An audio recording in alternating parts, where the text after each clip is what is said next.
sorry. This isn't a time of peace. It's against the principalities and the powers that are puppeteering the people. And we are in a position to see souls set free. This has been the ancient war cry throughout all the generations of the Hebrew nation. Rock! Kazak! Man, you're the perfect cameraman. Hey, what can I say? I got my one job. I'm good at it. Hey, was your ears burning? Oh, what was it? Tuesday-ish? Monday, I think it was. Monday. Yeah. Bro, I've had smoke coming out of my ears for 3 weeks now. So, Well, I went into burning. I went into a school and to do a follow up, and somehow we got talking about Dixie Hills and people I'm around or whatever, and I said he probably don't tell a lot of people. Me, old David Knuckles, is pretty tight, and the principal said I went to school with David. I said David's all right. Who's the principal? Oh, I don't want to say on air. Oh, okay. We're air. Yeah. Okay. I'm thinking this is test air. Anyways, I said, yeah, old David, he's all right. She said, yeah. I said, he got good hair though. I said, I'm a little jealous. I wish I had that head of hair. She said, yeah, he's still got a good head of hair. Every follicle in place. Yeah. I don't know. Here, I've noticed here in the last couple of years, it's starting to ease up a little bit on the sides. Getting them See, right widow's there? peaks. What? Right here. It's coming. It's starting. Oh, you talking about? Yeah, I'm right there. losing. Yeah. Am I losing something? I mean, my hair's just getting shorter. You ain't losing that much. No. I said peaking. You said losing. There's two different things. There's a big difference there. I can take my hat off and show you what losing is. Son. I do have a birthmark. Or no, not a birthmark. I'm sorry. It's where I got hit. I ran into a car door when I was little. Oh man! And it left a scar right there. And so I that's my marker. That's how you know. I look at that scar and be like, oh, I got a bunch of scars on my head. It's moved a little bit. You know what? You could still call it a birthmark. That's the day you got some common sense. Yeah, that's right. Yeah, don't run around open car doors. Uh-huh. I got one of them. It's right there. You see it? Mm-hmm. Yep. I got a ton of them. My older sister Misty, slammed. I forget what kind of car it was. Your whole arm, your whole wrist, Jeez. Like this. Oh, it grabbed the skin, and how did it do that? Because I was standing there and Nana was talking, and Misty slams the door, but I'm by the part that is attached. Oh, so it grabs it, and she shuts the door, and I calmly look at my Nana and go, I'm caught inside the jam. And she goes, no, you're not. And I said, Nana, my arm's stuck in the door. And she's like, I can see it. And then she realized. Nothing got flesh. Yeah. She's like, oh. And so when she had Misty open, it got, a big old, when Misty opened up the door. I'm thinking the open end, not the hinge end. Yeah. When Misty opened up the door, blood went everywhere. Mm. And then it said, we were, it hurts. What do you call it? Garage selling with her. Mm-hmm. Misty was being Misty. I love you, Misty. She'll say she didn't do it. Just like, I taught her how to smoke cigarettes, but she's almost 2 years older than me. You know what I'm saying? Yeah. Somebody had to buy them first, right? I'm just saying, I taught her all the bad stuff. I'm like, how did I teach you? You're my older sister. Yeah. But that's her story, and she sticks to it. Yeah. It'll get brought up at the next family get together. It always does. Missy's like, no, you taught me. I'm like, you liar. I honestly don't remember who taught who, but it's hard for me to believe that I taught my older sibling something. Mm-hmm. Yeah. So You'd be surprised. Yep. Well, y'all, welcome back to the Battle Room Podcast. I don't know how long it's been. Stanton looked at me and goes, well, it's been about a month, JP. I mean, it wasn't directed at you. I just given a certain... you were looking at me and telling me. So, here we go. The Lord, ladies and gentlemen on the podcast, the Lord's been convicting JP about something, and I think he's just hadn't come out about it yet. He is jumpy. He is. He said bring that same energy at church, didn't he? Yeah, he was all over me at church, too. I said, well, bring it to the podcast. Bring that energy to the podcast. I told you I would. I mean, if you and I are having a conversation, Yeah. Stanton, for Yes. those who can't see this. Yes. Yeah. So Stanton and I are having a conversation, and then somebody overhears it, and then thinks they're talking about you, thinks we're talking about them. Sounds like the shoe may need to fit. If it fits, just wait. That's not exactly how that went, though. I mean, it's like, I did not overhear y'all. We were if you're all three convicted talking about something. Yeah.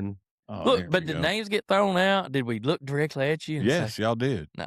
It was a group of 20 people. There was 3 of us standing there. There was 20 people in the gym. There were 20 people in the gym. There were 20 people in the text group. Yeah, and that's what I'm talking about. I said, hey, what y'all attacking me for? No, I didn't say that. I said I'm still at LBL, and y'all like, you feel convicted? No, I was just letting y'all know I was still. I wasn't at part of LBL. this conversation. You're in that text group? Oh yes, but I was not in the gym a part of that. No, that was in the parking lot too. You were standing there. I didn't even say anything about you being at LBL still. I can't remember who it was. I could have We called didn't you even out. know anything was going on, and he's like, y'all all harping on me. No, he brought up the text message, and I said, I replied to it. I just letting y'all know I'm still in LBL. I ain't going to be there. I'm still hunting turkeys. And so we're shaming That's not what him. I said. We're shaming him. What were you doing at LBL then? Yeah, I was hunting turkeys. I'm just saying I'm still at LBL. Yeah. You said, this is how it started. Now, see, it's all coming back to me.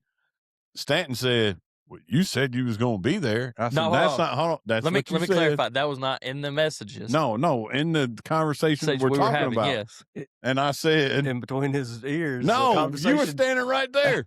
And I said, Stanton, I told you if I left in enough time that I would go. And you said, right after that, you said, but I plan on being there because of certain circumstances.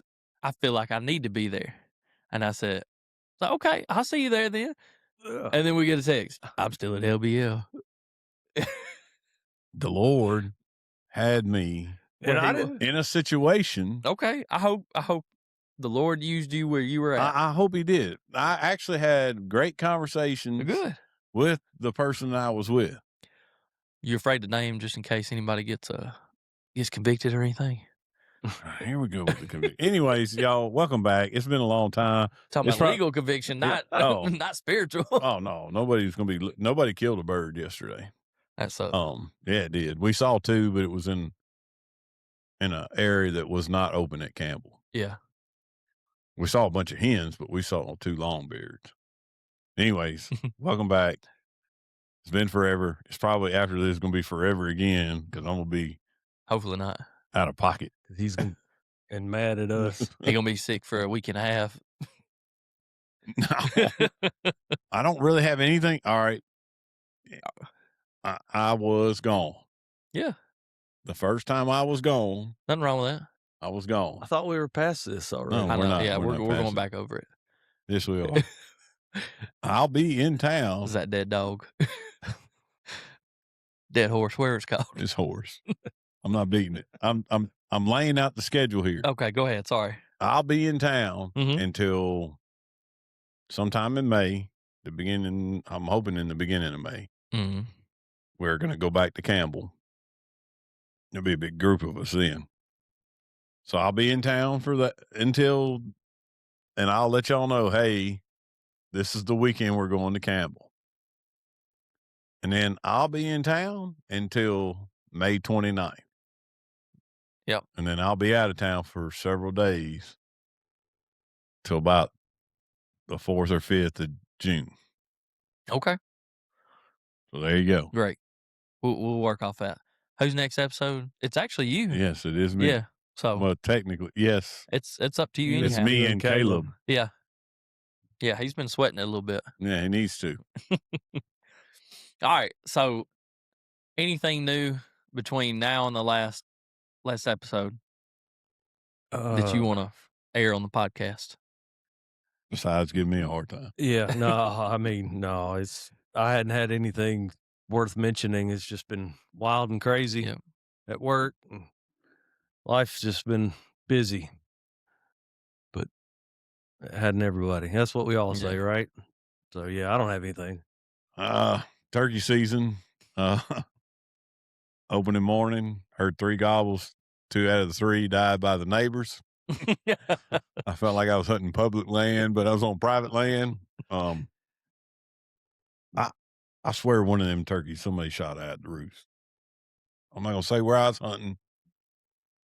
It was awful early, and you can tell the difference. I know you haven't gone much, but you know what I'm talking about. You can tell the difference when they're gobbling in the tree and when they're gobbling on the ground. Yeah. And I never heard this turkey gobble on the ground. He gobbled, and about 2.5 seconds later, it was pow. And I was like, either A, he flew straight down and died, or B, he died in that tree. There's some idiots that will shoot him out of the tree.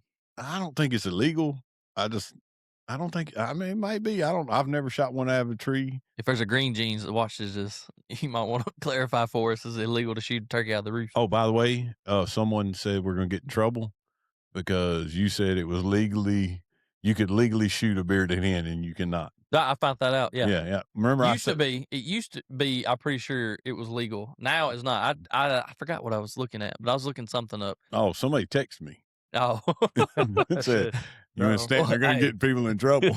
I said, if you'll go back and listen, I told them, I don't think you can. Yeah. Well, hey, clarify. Correction. You cannot shoot a bearded hen. No. I did Legally, you cannot. I seen it on the TWRA website.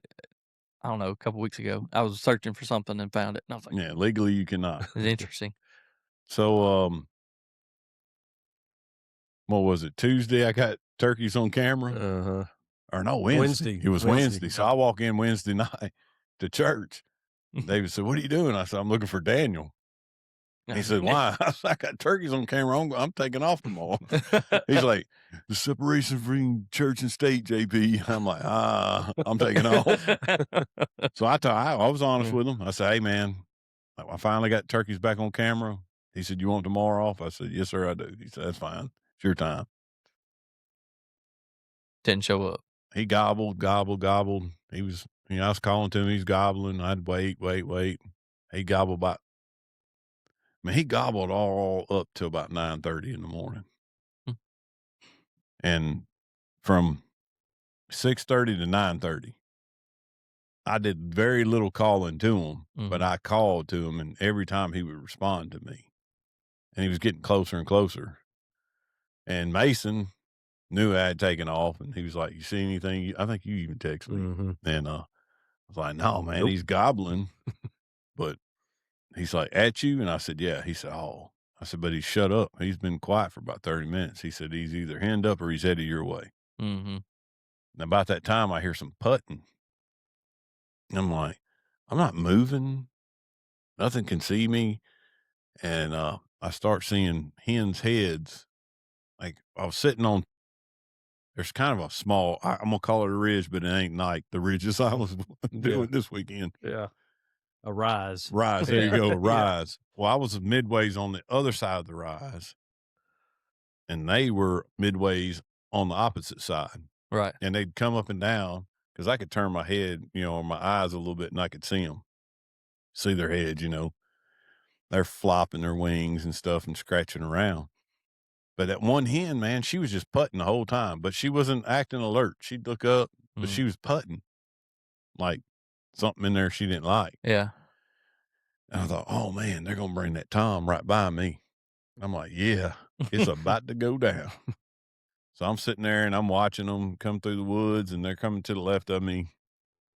And there's a road a little bit further up on the property that I was at. I say a road, it's like a trail. Yeah. They're crossing it.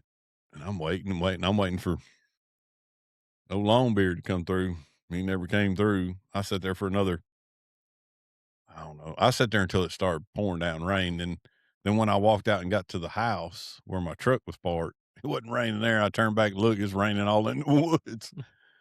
Been looking for them fields. Well, that's where I was at. I was at the edge of a field. Yeah.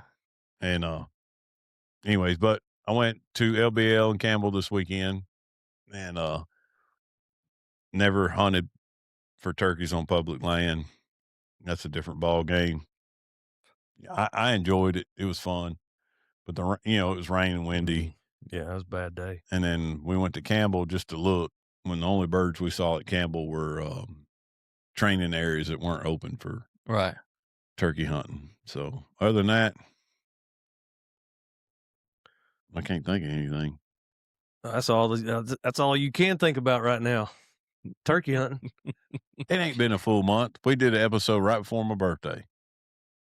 We did an episode in between your birthday and my birthday. Mm-hmm. 3 weeks. Almost a month. 13 days. Closer to a month than Okay. not. So whatever. What's new in your life, Mr. Too Fast, Too Furious new car? That you said you told me about, but I don't remember. I did. I told you last Sunday. I said, I told you about going to look at a car, and I told you I bought one. He said, "Oh, what'd you buy?" And I told you. And then we were up on the porch when I said it, and then we kind of moved into church, and we started talking about something else, turkey season, something. I got early onside dementia. I don't remember that conversation at all. Yeah, because I don't remember who the greeters was. Yeah, dude. I think it was Mr. Ron and his wife. Anyway. Was I in the middle of something? Mm-mm. Hey, it ain't just you, man. I can't keep anything in my brain these days. He's got a better reason you do, but I think you have. What do you mean? You don't know what I got going on in life? You have turkey fever is what you got. That's not all I got. Okay, well, that's the only thing I know of right now that you have. I'll tell you, I applied for a new job. I had to tell my boss that. Yeah, I just put it out there on the air. I was like, looking around and everything. We're going to take a quick pause. With a plans review with the state fire marshal's office. I think not that you told me about it, but I think you told me about that job was going to come up. Well, there was so that one I told you about fixing to come up. This was a different one. And there one with data or something like that. Data, like you're typing in data all the time, and you review like blueprints and all that stuff. Yeah. Is this it? Well, I don't know about typing in data. Okay. Or data, or however you say it. I thought Data was a Star Trek guy. Data entry. It depends on what side of the border you're on. Information. Reviewing plans. Okay. Who's I don't emails. know. It just popped I'm sorry, but go ahead. What kind of car did you buy, Stanton? I bought a 2015 Scion TC, which Scion's a off-brand of Toyota. Toyota used to manufacture them, and then 2016 they quit making them. And so I had certain standards I kind of wanted to go by. I want to buy a new car. I want something kind of fun to drive back and forth to work since I drive so much. And so I found it. It's a 6-speed manual, and I like a manual, and just kind of getting back in the rhythm of driving one and all the things you got to pay attention to when you're driving one. And where are those? You gotta make sure which gear you're in, what RPM you're at. This is like legit Too Fast, Too Furious. Well, I'm just saying, if you're coming up on a car, right, and you're slowing down and you're getting close to that 1,000 RPMs, and you want to shift down or you want to shift out of gear and hit the brakes, depending on how fast you go. I don't pay attention to the RPMs. Why? You going to jump it up to 5,000 before you shift? I just listen to the sound of the engine, bro. Yeah. You're like Dayton. Dayton's like, well, how many RPMs do you need to have it at? I'm like, it's a sound. When the engine sounds like, hey, change me, bro, that's when I change it. Yeah. But for people that don't, I've driven manuals before, and I can go by the sound. But also at the same time, I like to watch the RPMs. Why? So the lower the RPMs when you shift, the better gas mileage you can get. If you start shifting around 3,000, 4,000, you're not going to get very good gas mileage. This guy. This guy. You got to explain the science to me. What do you mean? Go ahead. I'm sorry. You can sync it up where you don't even have to clutch. Yeah, float. Oh, yeah. You can float. So you can do that by the sound, That's the only time I've ever paid attention to the RPMs. I hadn't got that. No, you do it by the one. sound. Oh, I'm afraid. And then you push in the clutch, and when it goes, it starts to go back down, boom, and then it'll fall in. Yeah. Or you don't even push in the clutch. No, you don't. You just let the gas and floating. Yeah. Well, the only thing I'm afraid of is I don't want to tear up the synchronizers. Like if I'm trying to figure out what the RPMs are. Well, here's the thing: you got to be grinding them a whole bunch to tear up. I mean, I don't know. Like, I don't know this car as well as I used to have a Ford Ranger. I could drive that thing with my eyes closed. Dude, in Dayton's little Geo, I go I take off in first gear and I wind her out, son, and then boom, third gear. And then I wind it on out, boom. Hey, a 1985 F650 grain truck, you don't have to worry about Oh, no. grind you just hold it until it quits grinding and it falls in. That's what it sounds like. That drives me nuts. You think I'm playing? No, I know what you're talking about, but that drives me nuts when I hear that. And then it sucks it in. Yeah. No, you hold on to it and it goes. So I got that. So much fun with manual. I'm gonna teach my wife how to drive a manual. You're gonna teach her how to pay attention to the RV. It's gonna be like, hold on now. No, I mean, there might be a science to it, man. I'm not picking at you. That's just how I learned was RPMs. Yeah. Who taught you that? Tony. I mean, Tony drives. I'm not gonna hate on that. Yeah, he actually drove it when I first got it. Like I literally drove right over there. Because I had to grab something from him. Anyway, he was like, you gonna let me? Is your car out there? I said, yeah. He said, I'm driving it. I said, okay. So we got in it. Well, he's got a 1989 Ford Ranger. That's a 4-wheel drive and everything. And he basically rebuilt it. And he's driving. And next thing I know, I hear like from first to second, I'm like, oh golly, like there's a clutch there. And he's, I'm used to having a double clutch on the Ranger. And he had put in to come out of first. And when you double clutch, you have to come out of it, go back in it. Well, I guess he didn't go all the way back in it, and he was grinding the gear trying to go in. I was like, oh, you should have looked at him like Daddy used to look at me when he was teaching me how. If you can't find them, grind them, son. That's right. That's right. So maybe I don't know about you. I'm assuming with Dan the Man and Mr. David, we talked about this in Sunday school today. Mm-hmm. I learned, Daddy taught me how to do 3 on a tree and 4-speed manual. It might have been a 5-speed, but I'm pretty sure it was 4-speed. That's all I drove, dude. I didn't really realize that they made automatic vehicles until I was older, bro. Yeah. And I didn't. My mom drove an automatic, but everything else, I just thought, I mean, that was the rarity. And everything else was manual. I mean, that's how it was. I mean, it was back then. It was rare. Like you had to order an automatic. Yeah. Now you have to order. Yeah. Now you have to order a manual and it's upcharged. And it's very rare that you can find a manual in certain vehicles. Like, what I'm saying? Because they've basically tried to do away with manual for, like unless it's a sportier vehicle or something like that. I'm telling you right now, I said it in Sunday school. If I'm going to buy me one of them $high cars, it's going to be a manual transmission. You know why? Ain't nobody gonna steal that bad boy. They'll have to be trying to back up. They might break in it, but it ain't going anywhere. I can replace the window a whole lot cheaper. So mine's a 6-speed. So I was always used to 5 speeds. So 5-speed reverses where 6 gear is in a 6-speed. Well, on 6-speed, you have to lift up that collar, come over, and go up. So it's like a Volkswagen. Yeah, sure. I've never driven one. Volkswagen, you push down. And then, and so I was telling Amanda about it at church, and she kind of looked at me funny, and I was like, "Yeah, like between first and second, lift the collar, go to the left and up, and that's reverse." Oh, you got it. So it's in the middle and then up. Yeah. Oh wow. On a Volkswagen, you push down and just like first is right here. It's like angled out. Angled out. Yeah.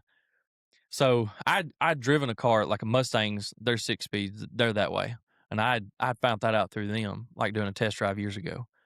And so I knew, like, when we went to go look at it, I knew what I needed to do. But at the same time, just because you lift that collar up don't mean you ain't going to go in first gear. So, like, when I first drove a few of them, I kept going to first gear, and I'd let off, and it would, start easing forward. I was like, oh, wrong one. And I would literally pick up the collar, go all the way over, and come over to make sure I was going in. So. Oh, yeah. Amanda's friend, Jamie, y'all both met her. She got her a little VW Bug. Just to put around in, because she says she's got the mom car and then she's got the Bug, and it's convertible. And so she come up to the house, and her and Amanda were riding around.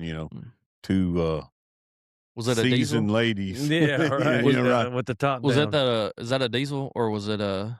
I don't know if it's a diesel or not. Because they come both. Yeah, there's a TDI and there's a GTI. I don't know. I don't remember. I drove it. Yeah. But anyways, when they were backing out of her driveway, she showed Amanda that she had to do that. And what was funny is like her husband never drove one, so he didn't know how to do that. And they had to look it up. I think, Jamie, if I'm telling this wrong, I'm sorry. I think they had to look it up or she figured it out. So they come up in the driveway and they're like, hey, we're going to get JP. So they pull up. They're like, come, babe, come on. Jamie said you can drive it. I was like, cool. So I get in it, put the seatbelt on, boom, put it in reverse, start backing up. And they go, how did you know? I said, you ain't going to trick me. I used to own a bunch of VWs. Anyways, back to my original point. That's all we knew. Yeah. So you asking me about RPMs? Even when I drove a commercial vehicle, yeah, I didn't pay attention to no RPMs. Well, like I know on diesels, right, lower RPMs. You know what I mean? You're going to shift within between 1,000 and 2,000. I think in that Mac, now that you say that, I think But I mean, they're you had to lower. rev it up to 2,000. I mean, on diesel, that's a lot. Like 2,000 RPMs, because they like 4,000 is like the red limiter. Not rev limiter. It's the The red. red limit. Yeah. I just realized how little I pay attention to RPMs. And that's on. Yeah. I think you had to put it back in gear to float them before it hit 1,200. Now I do know you go like on diesels, like you probably would get to that higher, like that 2,000 before you float them, because it's kind of like when it starts. I think that was mine. Floating. Oh, you're good. We're still recording.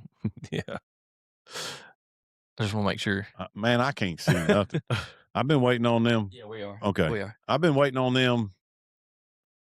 Readers. No, I went to the eye doctor before turkey season.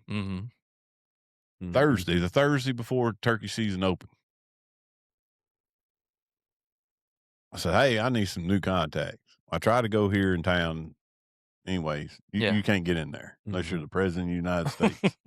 They stay pretty busy. Yeah. So I went to this place in Jackson. I'm not going to name the name. And I got tires put on my truck. It's the day I got them tires put on my truck. Yeah, I remember you telling me about that now. Then I went to that place, and she's like, well, we don't have what you normally wear, but these are very similar, and they're cheaper, and they're actually, most people like them more. So I first put them in my eyes. Like, I can't tell that I have contacts in. Yeah. Like, that part, phenomenal. But I have astigmatism, and they have a weight, and it won't roll down. Or if it does roll down, it won't stay there. And so 1 minute I got perfect vision, and the Is next that like minute, a bifocal on a certain part of the lens? no, it just puts the lens in place. Oh, okay. Because my eye, instead of being round, is shaped more like a sphere, like a football. Yeah, I have astigmatism. Okay, so you have a weight. If your weight doesn't, have you ever noticed your vision's a little blurry with your contacts, and then you kind of blink, and then it gets better? Yeah. It's because of the weight. It rolls. I got you. I see what you're saying. Yeah. I don't understand why. Because it's the same. Yeah, it's oval. It's not like. Yeah, but here's the thing: that eye is the same prescription no matter. But anyways, so now I can see, right? Yeah. And then in 10 minutes I won't be able to see. Do you have dry eyes? No. So see, I have dry eyes, and if they get dried out, my contacts will move around because they're kind of gripping. Well, these do grip after, like, I woke up yesterday morning at, I don't know, in between 3:30 and 4, put them in. I took them out last night at like 8. And I had to put drops in to get this one out. Lube it up. Oh, yeah. But anyways, I called them. I said, hey, I called them that Monday. I said, I can't stand these. The weight that, I can't see. And I got to be able to see to shoot turkeys. Yeah. That's exactly what I told her. I was being honest with her. Valid reason. She said, okay, we'll order them. I said, yeah, the eye doctor said you would order them. She said, it takes 7 days. Okay, yeah. Actually, it was my birthday weekend that I bought those tires. So it was way before turkey season. Yeah, because early April. Yeah. I'm still waiting on them contacts, bro. Anyways. So anyway, I had stomach bug. Kids had stomach bug. We got through all that. That was horrific, but we got through it. It was fine. Don't wish that on anybody. I don't either. Did you lose any weight? I think I lost between 10 and 15 pounds. Yeah. How bad was it? I mean, was it? I mean, you don't want you don't want to do it. I need to lose about 10 or 15 pounds, Go bro. start walking. Start walking them turkey woods like turkeys. You don't want to lose it that way. It was miserable. It was miserable. A lot of people had it. Had some, I ain't gonna say long-term effects, but it had some effects that lasted longer than the stomach bug itself. So you had stomach bug long haulers. Something like that. It was rough. I don't wish that on nobody. The kids got over it quicker than I did. Kids were over it in like 2-3 days. You're fixing to be 32. Yes. Yeah. Here in less than a month. Yeah. I've got to, it made me realize real quick I need to start working on health. Well, I wasn't. No, I know. But I know you know, but let me clarify it so that when Mandolin hears this, I did not talk about Stanton's health or weight.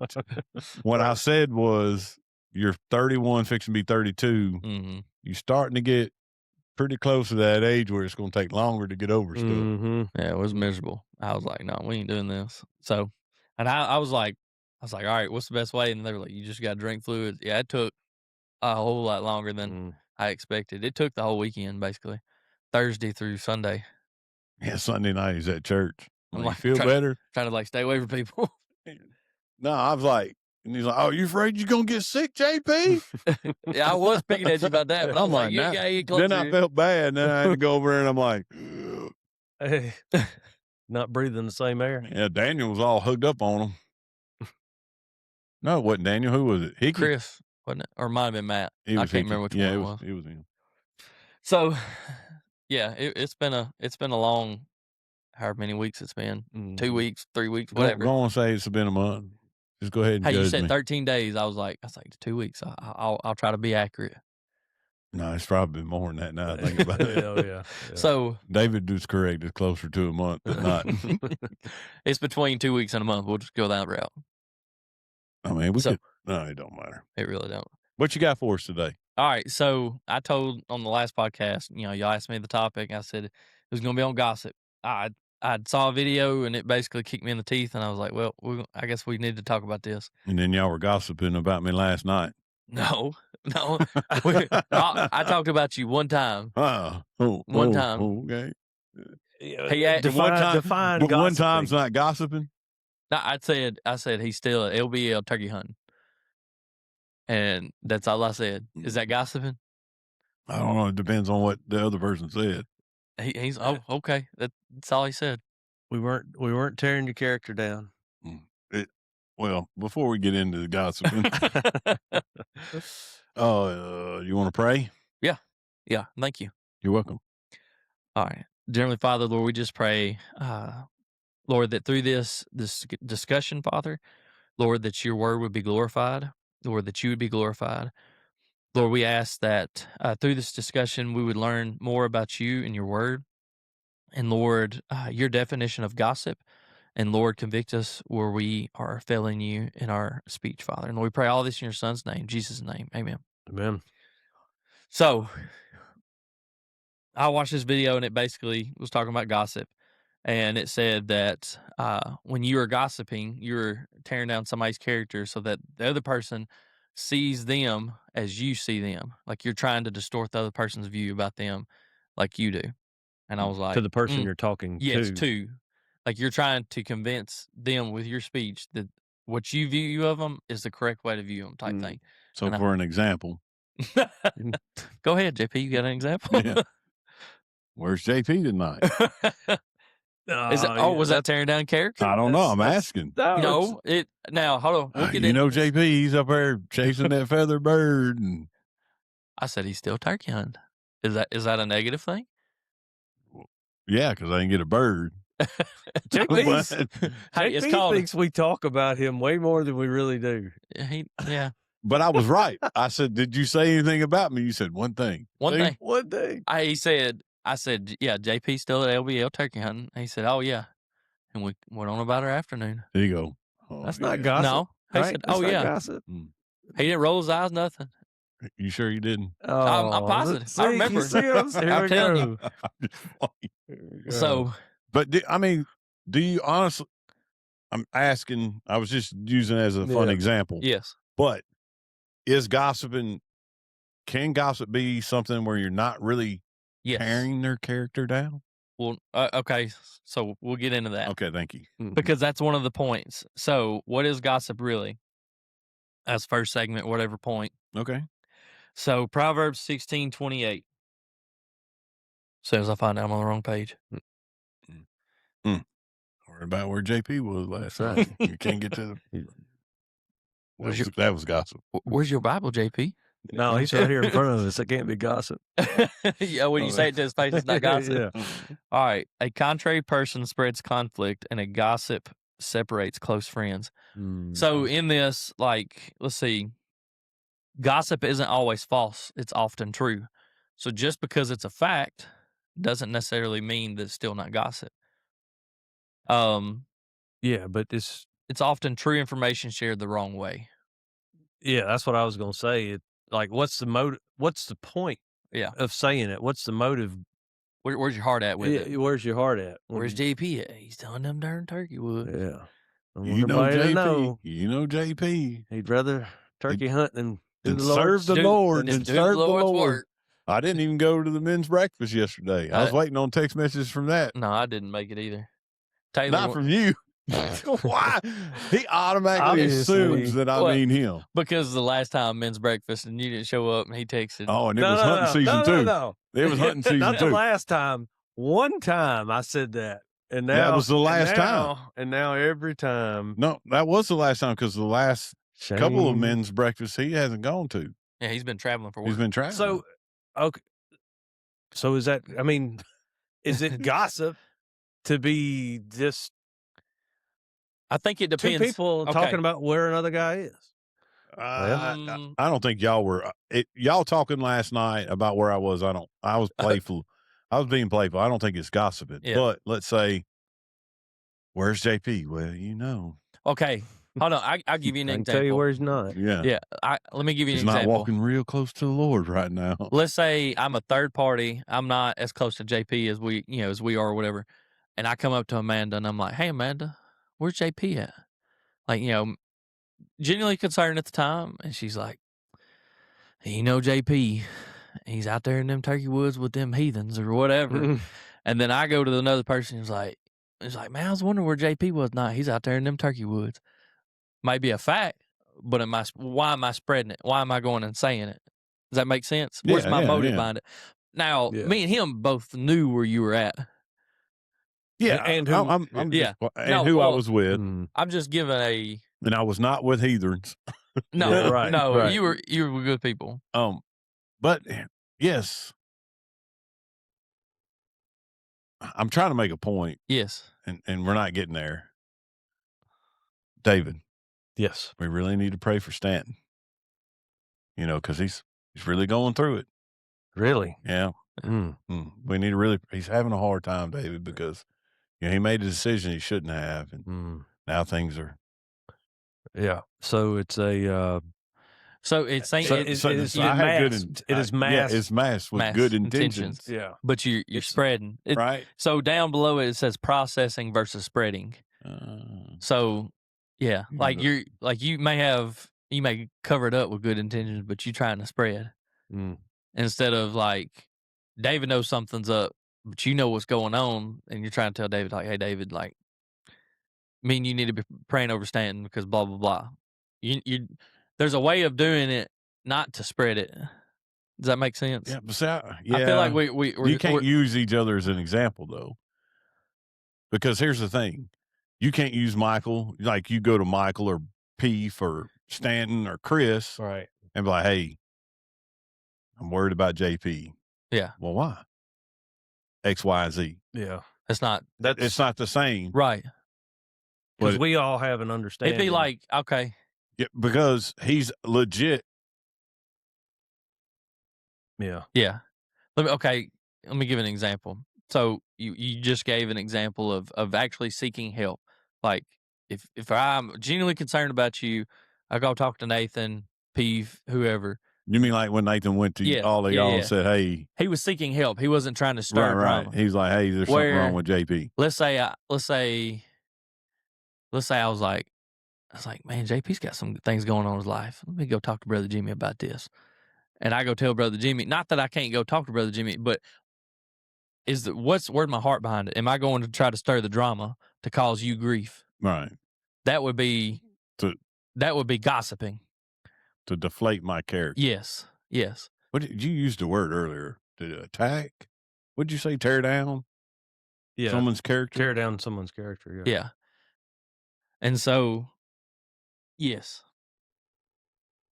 And so, anyway, when I watched this video, I had done similar things about certain people, whether I can't remember who it was at this point, worked with them or. You and I probably done the same thing about. Yeah. I got an individual of mine, but I'm not going to I put do it too, out yeah. there. And so I felt very convicted about it. And I was like, it really happens more at work. There's times that I do not see certain individuals in a flattering light, and it irritates me on how they handle things and process things, and gets on my nerves. And I go to somebody and I vent about it, right? But why am I venting about it to them, those people, right? Right.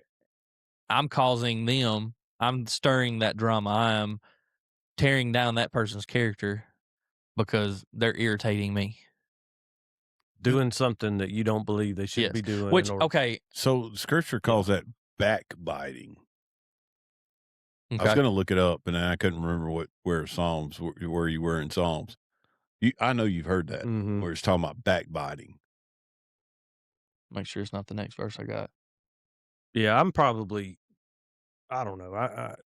When you first said gossiping, I'm like, that's kind of more of a. Go ahead and say what you wanted to say. I know it is a feminine trait. More, yeah. I'm like, but then he was trying not to say it. But yeah, I was like, guys don't do that. But we really, do it worse. We do, yeah, we do a lot. So the we more say I thought it's about not. It's like it's true. Like it can be true, and it still can be gossip. Because you automatically think of, do you know what so and so's doing, or do you know what so and so did? Like that's like just the most black and white version of gossip, right? Yeah. But like I do that. I'm bad guilty about that. Like if somebody is frustrating me, then I just somebody who has no control over it. I just go to them to attack their character, tear down their character. We call it. I mean, and I was fixing to ask you. I know what you're going to say. Is there a line? I'm going to ask this question instead of I was making a fixing to statement. ask it too. Is there a line between venting? So if I come to you and I'm frustrated about something, is there a line between me venting to you about that person and me gossiping about that person? That's exactly what I was going to ask. Yeah, I think so. I think. All right, I have an example. Jay, I vent to him all the time. Let's say he vents to me too. I don't want it to seem like I just dump crap on David. And then, all right, man, have a great week. Click. He can call me and vent too. Yeah. So if I call to you, because we're using this whole turkey hunting situation, I figure I'd go ahead and beat it. Yeah. And I was like, you know what? JP said he was going to be here. I was like, that low down joker said he was still turkey hunting, right? That's why I felt like last night's conversation went. But go ahead. No, but I was like, man, I was expecting him to be here, and that joker didn't keep his word. You know what I'm saying? Yeah. So, am I doing both? Am I venting and gossiping? It depends. How do I vent depends without on gossiping? the people, who you're the company, the company you're in. Yeah, for sure. Now, if y'all had this conversation around some of the people that y'all were with, last night, I was definitely gossiping. Yeah, straight up gossiping. Yeah, because it had been. It run through that community like crazy. That dirty old JP. Yeah, but no, it really. Just to clarify, it really wasn't that way. We I'm both just knew we messing were with you, at. dude. We were picking more than we were anything. I'm going along with this whole gossip thing. Y'all said I didn't have to. I said I hadn't prepared. He said, you got time? So I don't need to. And then, he said the words of wisdom just fuse out of his mouth. Not everybody's smart. That was gossip right there. I feel like he was attacking my character. I thought it was a good compliment, don't you? Yeah. Look, when you're being sarcastic. Yeah, it was not gossip. That was just pure sarcasm. Oh, I'm just trying to get. But like you're saying things when you're frustrated. You're saying you're telling somebody for two reasons. Mm-hmm. Either you want them in your tent with you. Yeah. Right. Or you want them to talk you down off that ledge. Right. Right. Like, It can be a combination of a little bit of Oh, yeah. like get my tent, but keep me from punching them. Right. Is that what you're meaning? Yeah, I'm you know me, I'm never gonna fuel your fire. I'm never gonna pour gasoline when you call me. I'm gonna try to be a voice of reason, Okay. And then later after I calm down, he's like, well, I don't blame you. I'd act the same way. Yeah, right. I'm the complete opposite, though. Yeah. You're the one that wants to stoke the fire. Let's kill him. Let's beat him up. Well, I'm going to use an example. I'm not going to say who it is. There was one time Mr. Knuckles called me and said, hey, if I get in a fist fight, you got my back. I said, when we going? Instead of, hey, you know what scripture said? I was just over here poking the fire. I'm like, when we going and who is it? What did Amanda on the when we were doing all the couples or whatever, she said she had different friends, right? Mm-hmm. And she had that one that said she'll hide the body. Yeah. You're that friend. You're like, I'll take care of you. It's all good. I don't know what they mean. If any law enforcement is watching or listening. No, I'm just saying you're that kind of friend that you like. I'm just down. I'm not going to talk you down. I'm in it with you. Mm-hmm. Yeah, I'm a ride or die. Yeah. I think overall though you do you really have to know who you're talking to and what you're saying to them, and I mean and we don't, right? We just blurt it out. It's always when we're that belching. Well, yeah. I mean, it's not just frustrations though, but that would be one where I'm not really thinking about who I'm talking to. I'm just frustrated and I just want to go, you know what they did? They knew better than that. Yeah. So sorry, we have to be careful about that. Even if it is true, right? Well, most of the time it is true. Because what good comes out of it by me really sharing that with somebody? If it's not true, then it's a rumor, and we're talking about a whole different thing. I think gossiping is the truth. You don't think it can be? I think it's completely different. So then, what do you call it when, like, say you hear rumors or whatever, and you're spreading rumors? Like, let's say you hear defamation of character. Then that's what the court calls it. I mean, if you think about it, gossiping is something true. Did you hear about old so and so? He's all shacked up with little floozy down the street, right? And he is shacked up with her. That's gossiping. Okay. But me to say, hey, I think old Billy Bob and Susie Q are seeing each other behind their husband's or wife's back, and it's not true. That's a rumor. But is that not still gossiping? I think you're still spreading. You're still spreading. I guess I look at it differently. I think they're both wrong. I think gossiping. Oh yeah. In my opinion, I think one's worse than the other, but that's just I think that's both an bad. opinion. That's not scripturally based at all. I mean, you're lying. Yeah. And you're tearing down someone's character. I think that's worse. The other one is you're telling the truth and you're chipping away at someone's character. Yeah, but I think it still falls. I think under they're both still gossip. You think umbrella. so? Yes. Okay. I think it might be two different categories. I think they're under the same. Yeah, the same umbrella. Yeah. I think gossiping is you're spreading, whether truth or lie, you are spreading something to defamate somebody's character, right? Like, whether true or lie, you're still tearing their character down. But if it's the truth, you're still tearing their character down. Well, okay, hold on. No. You see what I'm saying? But I don't think you think it's a lie. I mean, sometimes you hear a rumor and it may be from somebody you trust. It may be, right? So you might not know. Or, dude, if I know it's a lie, I'm definitely not.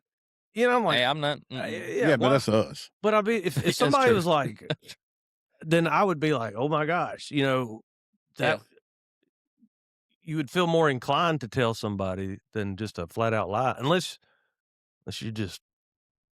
If it's the truth, can you?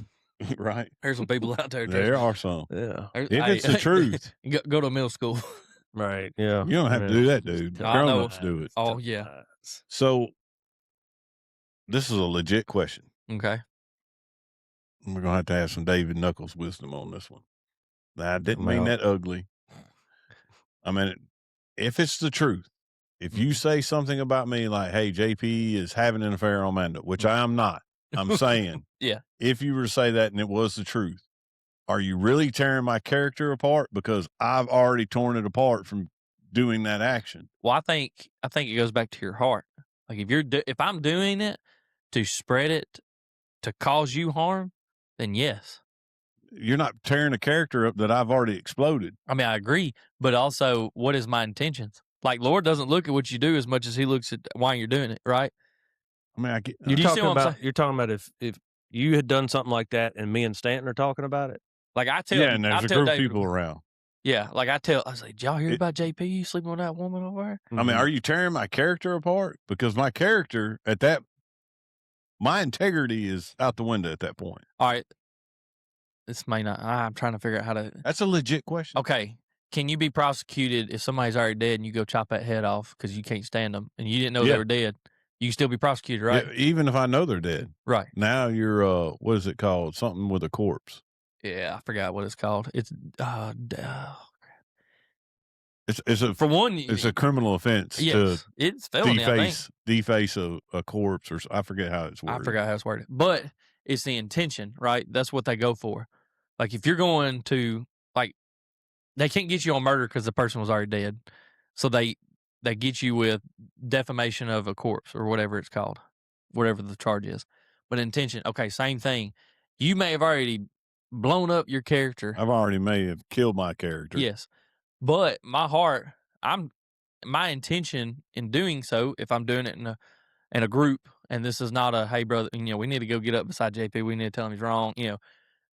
If I'm doing it, it's the intention. Like I'm intending to cause me some to cause you. harm. Yeah. Okay. It's not necessarily what's the. It is and is. I'm trying to think of how to describe that. It is my intention to harm your character. Now. Oh, I'll say this, and I'm going to go off of the scriptures you had on your outline on that part 2. So Matthew 12:34. Yeah, that's where I'm at. Says, out of the overflow of your heart, the mouth speaks. Mm-hmm. And then Luke 6:45 says the mouth speaks what the heart is full of. It doesn't have anything to do with the other person, whether what they did is right or wrong. It's all, he's addressing my heart. Right. With what my motives behind even saying it. Right. If I care about you and I'm coming to Stanton, like, this is some serious stuff and I need help. How can we help JP and Amanda get through this? Then that's not gossiping, right? No. But if I'm just going, do you hear? Yeah. And you see what JP is doing? Again, it's not about him as much as it is my heart. Right. Of why I'm doing it. Well, just like in the verses Jesus talks about, they're asking about, which is the greatest sin. And he said, even if you look after a woman and you lust, you have committed adultery. Mm-hmm. Same thing. You're murdering somebody's character. Your intention in your heart was to not to build up. No, not to build up. Not to help. So instead of speaking life, you're speaking death. Yes. There you go. So it's your intention. That's all. Okay. No, I'm just. There may be some people out there that think the same. I was just wondering, does that click? Does it? Do we need to go? No, I get it. I mean, it was a legit question. It was. I mean, I think we got to ask ourselves. We got to pause and ask ourselves why we're. What's your intentions? Why am I telling this? Why? What good will come from what I'm about to say? Yeah, about somebody who is not here and can't defend themselves. And I can't remember. In the Bible, it says, if you have an issue against your brother, go to him. Mm-hmm. And then if it still doesn't work, grab another brother and then go to him. It doesn't say, you need to go Billy Bob Joe over here. You need to talk about what he's done Facebook. To you, And he might and see even in that version, like somebody done you wrong, but it still says to go to that person directly. Then that's in Matthew. And I think you're supposed to take them before the church then, right? At the third try. Yeah, the third. Because the first time is you to put that person. That person doesn't want to rectify the issue. That's fine. Then you take a witness. You You try again, doesn't work. That's fine. Then you go take them before the church, and you do it. Brother Jimmy talked about that a year ago, 2 years ago. We was talking about lawsuits, suing, stuff like that. I think I Mhm. remember. But like we just delved into Matthew 12:34, but one of the talking points is words are reflection, not a random occurrence.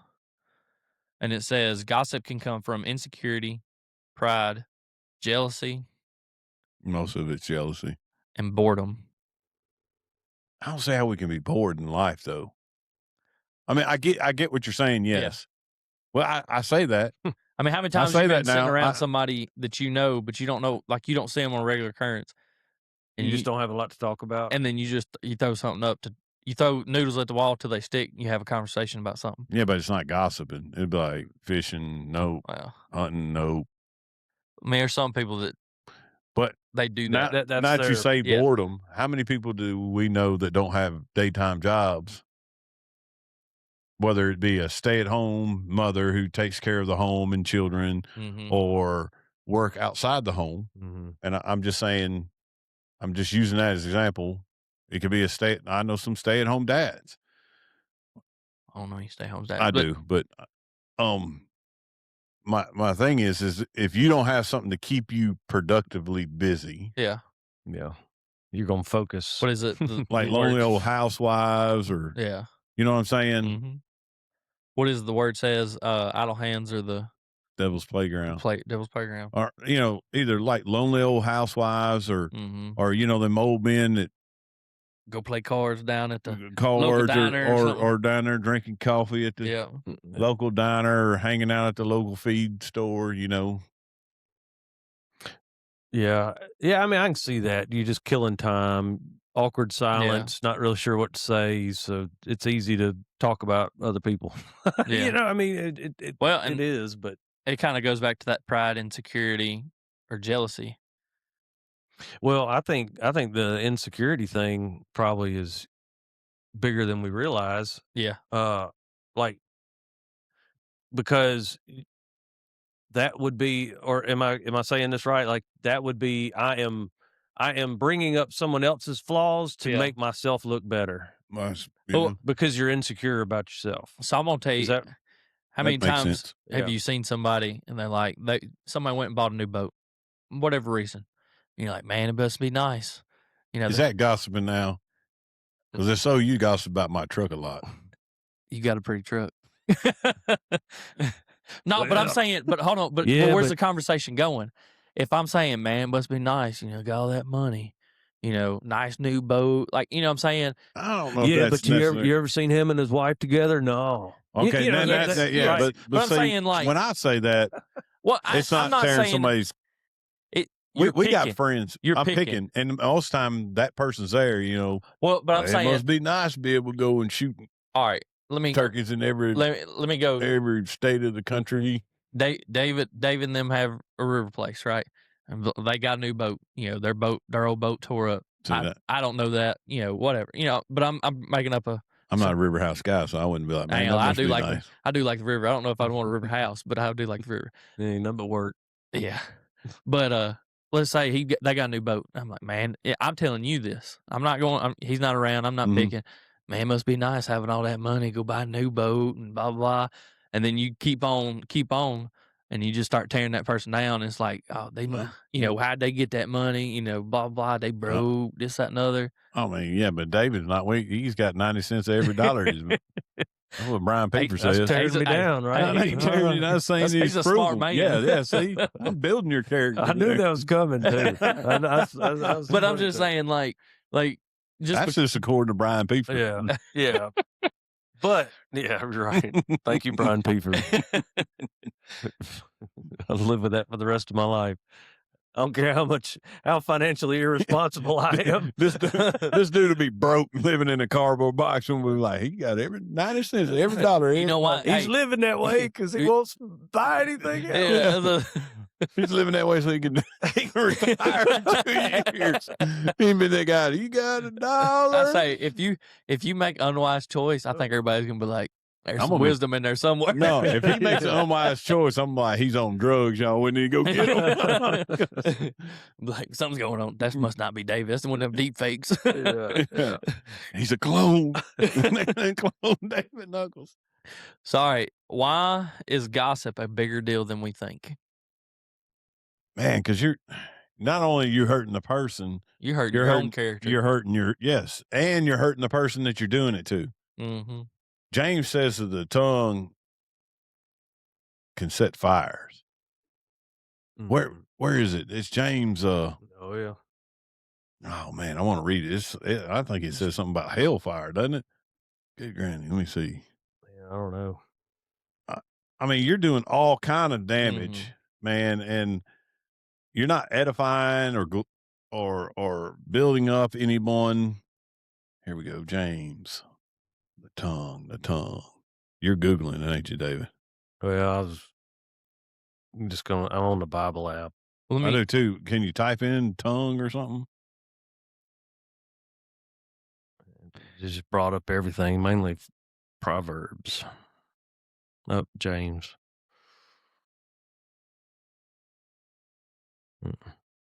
Nah. So I should have just Googled it.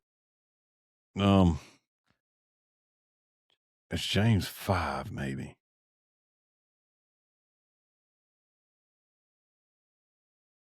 No, I take that back. It's James 3:5. It says, in the same way, the tongue is a small thing that makes grand speeches, but a tiny spark can set a great force on fire.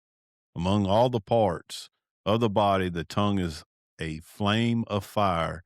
Its whole world of wickedness corrupting your entire body. It has set your whole life on fire, for it's set on fire by hell itself. I knew it said something about hell. I mean, it's the smallest muscle in your body, right? Isn't it? It's a small muscle. I was gonna say, I don't know if it's the smallest. You talking about your tongue? Yeah. I think it's actually a pretty large muscle. Okay. Well, because it goes all the way down your throat. Okay. Well, I stand corrected. Stan, I'm sorry. I didn't know you had your I doctorate. said, hold on. I clarify. I think. Well, it's a small part of the body. Yes. Yeah, I mean, I and think it can do more damage. Oh yeah, lasting damage. I mean, there's people who will not forgive people for what they've Oh, yeah. said. You know, it ruins relationships. And you can't take it for back. one quick Well, I've slip done of that. the tongue. I've right? done that. Well, and it can go into gossip. Like if you're saying something that you wouldn't say to that person to their face, you know what I'm saying? I mean, Mhm. it could, but like you said, you're destroying your own character while you're trying to destroy theirs. I know, you know, you lose trust from people. You know, I mean, I know I've heard people talk and been like, as I'm listening to them, I've been like, well, I know not to tell this person something personal and in private. And, you know, I mean, so you're destroying your own character. And I like that example about that, because most of the time when I'm hearing someone do what you're saying, I'm thinking to myself as they're telling me, I'm not really listening. I may be getting bits and pieces, but I'm thinking to myself, oh, I'm never telling you anything. Mm-hmm. Yep. Yeah. I'm like, and then part of me is like, man, I need to go tell this person they don't need to trust you. Yeah. You know what I mean? Mm-hmm. Well, I mean, you said that at the very beginning that it ruins relationships. You know, I mean, you said it at the very beginning. I mean, was that scripture? Was that one of the very first? Might have been. Hold on. But it would have been Psalms. Yeah, Proverbs Or 16, 28, and 17:9. I think they were pretty close on the same. Mm-hmm. But in this, it gives the verses. It's Romans 1:29 through 30, and then 2 Corinthians 12:20. So 29 through 30, they are filled with unrighteousness, evil, greed, and wickedness. They are full of envy, murder, quarrels, deceit, and malice. They are gossips, slanderers, God haters, arrogant, proud, boastful, inventors of evil, disobedient to parents.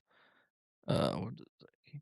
But so they just lump murderers, yes, disobedience from parents, and gossip all together. and so the point is, and So then they're God haters. God haters. That was the other thing. I was like, golly, for I fear that perhaps this is 2 Corinthians 12. Is that 12:20? Yeah. For I fear that perhaps when I come, I will not find you to be what I want, and you may not find me to be what you want. Selfish ambitions,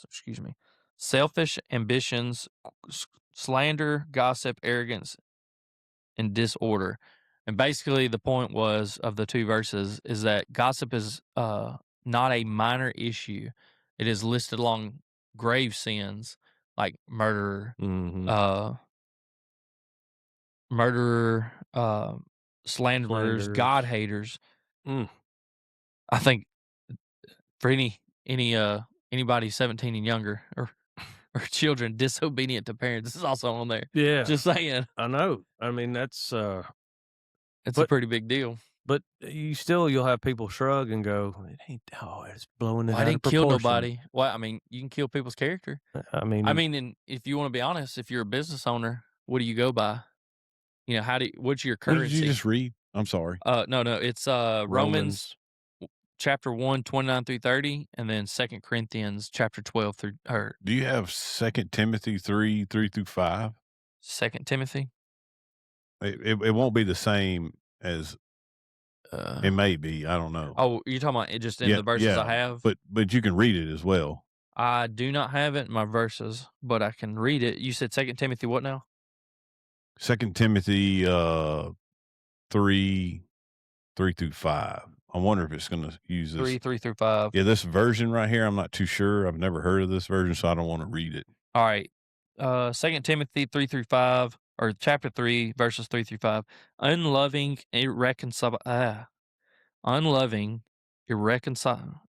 Can somebody say irreconcilable? Yeah. Slanders, without self-control, brutal, without love for what is good, traitors, reckless, conceited, lovers of pleasure rather than lovers of God, holding to the form of godliness but denying its power. Avoid these people. All right, so this version, I've never heard of it before. So have you heard of the Tree of Life version? Mm-hmm. I have, but never heard anybody. I say that. Is it a good translation? It's not. Interpretation. It's more of a message. It's like a message kind of deal. Okay. Mm-hmm. So if y'all listen and y'all disagree with us, it is what it is. More like a commentary. There you go. There you go. Yep. All right. So I've never heard of this version, but it says hard-hearted, unforgiving, backbiting, without self-control, brutal, hating with what is good. There goes my vision. There we go. Treacherous, recklessness, conceited, lovers of pleasure rather than lovers of God. You said that. Holding to a outward form of godliness, but denying its power. Avoid these people. Daddy used to call it backbiting. And then I Googled it. That's why it came up. I don't know why. Anyways, that was Bible Gateway that gave me that version. I like that term though, backbiting. Backbiting. So Google says there's differences, but then when you read what the differences are, they're not different. Yeah. One is saying that backbiting is considered more severe and intentionally destructive. So you could gossip, not meaning to gossip. Does that make sense? Mm-hmm. Okay. Pray for David. Yeah. He's going through a tough time. You probably don't want your business out on the streets, right? Right. It'd be me unintentionally. I'm not trying to tear your character apart or whatever, but I'm putting your business out on the street. Mm-hmm. If you tell me something in confidence and then I go and say, hey, pray for David, that's gossiping. Right. Backbiting is, oh, you told me this? I'm going to tear your character. That's what Google's saying. Okay. All right. Yeah. Well, like for some people, your character. Go ahead. Sorry. So it's saying that gossip often involves sharing rumors, secrets, or news.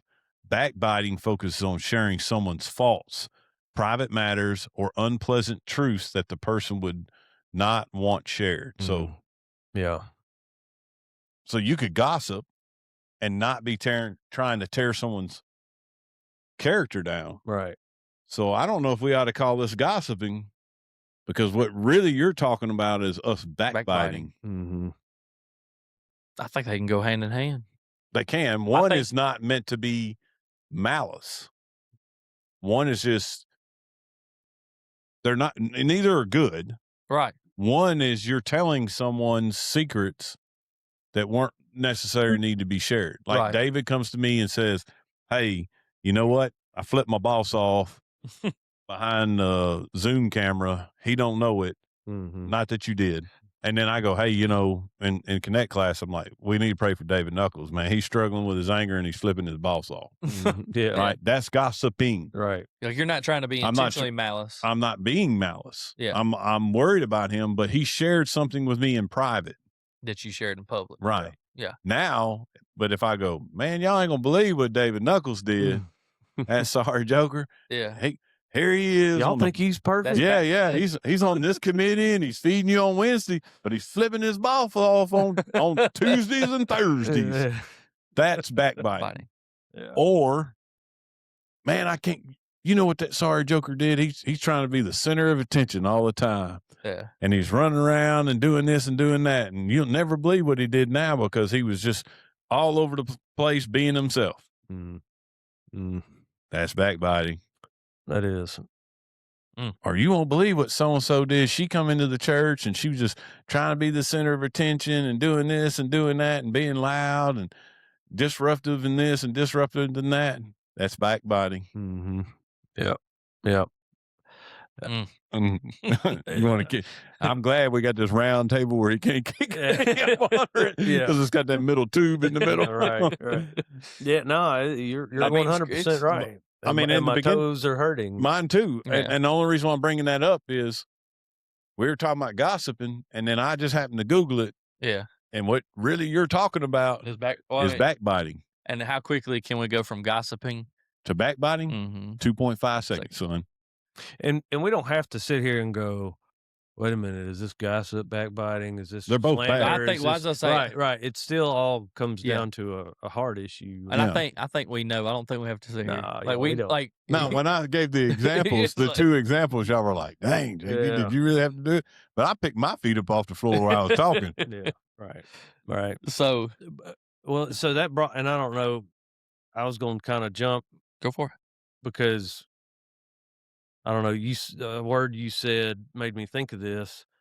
Sometimes we can gossip or whatever you want to call it, because that person wants to be known as the person in the know. Oh, 100%. You know what I'm saying? I see what you're saying. I was like, where was I see what you're saying. I think that's more gossip. Don't tell anybody because, that's what you say, right? Don't tell anybody. And in their mind, they're like, because I want to be the one that tells everybody. Yeah. You want to be that person that has the information. I think it's more gossiping. I think that's on the gossip side, right? Right. Like, I know a secret. I know something you don't know. Yeah. Doo-dah, doo-dah. And right. so it kind of, and then I tell you. Yeah.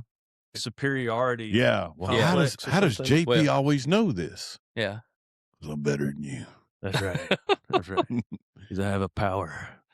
I got some big old ears. But that's what it is, right? Dang, now I got big ears, bro. I do got some big old ears. I wasn't talking about your ears. I'm just talking about. You want to kind of lighten it up there for us, just for a second. Got a little deep. Yesterday, yeah, it did. Yesterday, I was with Mason Ross. Yeah. And we were at LBL. No, he's gossiping. You hear him? Oh, yeah. No, I'm going to tell you a funny story. Go ahead. So, I'm hard of hearing at my right ear. Yeah. Well, Mason's your age, so I'm thinking he's good at hearing. Well, his left ear was stopped up. So where the turkey was gobbling was... You can hear it. Yeah, his left. He said, we probably need to swap. But we can use my good right ear and your good left ear. Did you hear that? No, didn't hear that. And one time he's like, you hear that gobble? And I'm like, no, dude, it's on my right side. I didn't hear nothing. Anyways. Anyway, yeah. But I think that's gossiping, but that can turn into backbiting real quick. Oh, yeah. Yeah. Well, either way, it's the whole motive of doing it is. But I think we're all guilty of that. I know something you don't know. Oh, yeah. Yeah. I mean, we're all guilty of everything we've talked about. But I think that 100% across the board, we're guilty of that. I'm looking down because I'm trying to look at you. I mean, yeah. Because he's not looking at me, but this morning you were kind of guilty of that. I know. Because you're like, well, you know, it was such and such. And I'm like, Well, hold I on. don't know. And you're like, well, I do. No, I was like, I know you know. Oh, No. I heard, I know. No, I was like, I know you know. But, You think I you know? see, it's okay. So that was probably gossiping. I'm On gonna your say, behalf? No, Oh, yeah. But I'm just saying, but But it that wasn't meant to be malice. No, it wasn't meant to malice wasn't or backbiting. tearing down. I felt like you were just trying to pry to see if I knew something. Oh, there wasn't no prying. I knew. If I knew it, I was like, JP already knows it. I don't know what you're talking about. Yeah. That's my story, and I'm sticking to this guy. Hey, I didn't even have to ask him. Oh, you think he know? Oh, yeah, he does know. Anyway, I'm saying, yeah, let's just move on before we get in trouble on the We can't get in trouble. Nobody knows. But here's the thing. I'm trying to get this thing right back on track. Thank you, David. Wheels on the bus go round and round. But if we're so focused on it, because I would say that would be a trait of somebody, right? They want to be in the know. They want to, and so whatever they're saying, it has nothing to do with the substance of what they're saying. No, not at all. Or if it's malice or not. It's all about them being in the know. Yeah. And so by saying that, and it could be something that would wreck somebody's character, and they're not even thinking about that because they're more interested in look what I know. Look what I know. So you haven't heard this from anybody else. I'm so important that I know this. Yeah. So that gets thrown out. Me. By my little. I've been guilty not of the. Did you hear about David? Nobody knows this, but this. I've been guilty of this. There's some things that we are involved in at some certain times. There's things that are not necessarily secret, but they're not common knowledge. Mm-hmm. All right. Mm-hmm. Y'all know what I'm talking about without me saying. And after it's been shared, someone has said something to me. Well, X, Y, Z. Well, yeah, I've known it the whole time. Why did I even say that? Right. Yeah. I know why I say it. I don't say it like, I'm like, you're not special. Mm-hmm. Right. Just because you know this, you're not special. Yeah. Right. I still shouldn't do it. Right. Right. Right. You're playing a trump card. Yeah, I'm trying to, but now that we're talking, that makes me look like, well, yeah, okay, I knew all along because I'm more important than you. Mm-hmm. Yeah. That's not the way I intended it. Right. No. It's maybe sometimes I did, but do you think there's times that you intend it like they come up and say, "Do you know about this?" Like, what do you? I mean, like you can't lie. You can't lie and say no because you did. Or you can say, "I don't know what you're talking about." Is that lying? I mean, technically, yes, because you know exactly what you're talking about. Yeah. I got to come up with a new answer then. Yeah. That's when you just say, "How about this?" I don't speak in code. Just say, all you got to do, yeah, yes. Straightforward. You're answering the question. Did you know about this? Yes. So don't if you don't get a little dramatic about it. If you don't add on to the end of it, yeah, of course I knew about it, or something like that. If you just say yes, it's a simple yes. But what if it's a fishing expedition and they're like, "Hey, did you know this?" And they're looking at me like I'm looking at you. Oh, and then you say, so you're talking about like it's still unknown at this point. Yeah. Oh. And you're like, "Do you know this?" And that's when you say, I can neither confirm or deny such a. That's saying yes. If you ask me a question, you refer to episode 21 on gossiping. Hey, there is a very is this 21? I don't know. I think 20 or 21. There's a very popular statement that is said in that community. Period. It doesn't matter what it is. You've asked me stuff before, and I'm like, I can't confirm or deny any knowledge of this. And you're like, that means So even in the military, you're like, hey, what about this? I said, I can't confirm or deny. And you're like, that's a yes. I mean, it's not always a yes. It could be a yes with stipulations, or it could be a no with stipulations. But most of the time, it's what? Yes. It's been about 50-50 because you say that stuff and it don't happen. You're just like, I said I can't confirm or deny. Anyway, Oh man, It's I had a thought it's a of hard one. issue though. Yes. It is a hard issue. Either any way you respond. Yeah. Well, the reason why I bring that up no. is, I mean, that falls in line with what we're talking about. Am I saying these things so that you think I know or I'm more important than really what I am? Mm-hmm. So let me ask you, Oh yeah. how can we how can we share information and not gossip? And we touched on that earlier. So- You and David, But like with Nathan, when I was Yes. struggling and I was missing church. Yes, folks out there in the battle room. Battlecast kind of works. Yeah. Battle room. Viewership. Yeah. Whatever you want to call it. I'm still kind of tired. I don't blame you. We didn't I go was up till missing like some- 11:30. I was missing some church. Mm-hmm. Right. I was using veteran hunts and stuff like that as an excuse. And then Nathan's like, hey, I don't know if y'all caught on to it. There's something going on with my older brother, and I'm worried about him. And y'all were like, yeah, we caught on to it. Mhm. Yeah. He ain't a good actor, whatever. Like, that's not gossiping. Right. So okay. But if you went to someone at church or y'all were talking in a group and like, man, JP's struggling. All right. So I don't know how to give this. I think there's a situation. fine line. Mm-hmm. I think there is a very fine line. So let's say somebody's in the church. They have a position of responsibility / power, authority. No, come on. Responsibility, authority, right? But let's say they're abusing it or they're doing something behind the scenes that they shouldn't be doing. Do you see where I'm going with this? How do you go about? I'm guilty of that. I'll just say guilty as charged. But how do you go about I gotta give me seeing that issue is addressed, but not gossiped? So you talk to the person who is able to make any changes to that. Okay. I'm just curious because right? how many times have you heard it doesn't matter. Well, I think you can gossip setting, even if you talk to those people because, I use personal or church. We all do that when it comes to those two things. I don't care what anybody says. And if you say you didn't on this podcast, world out there listening, you're lying. We've all gone.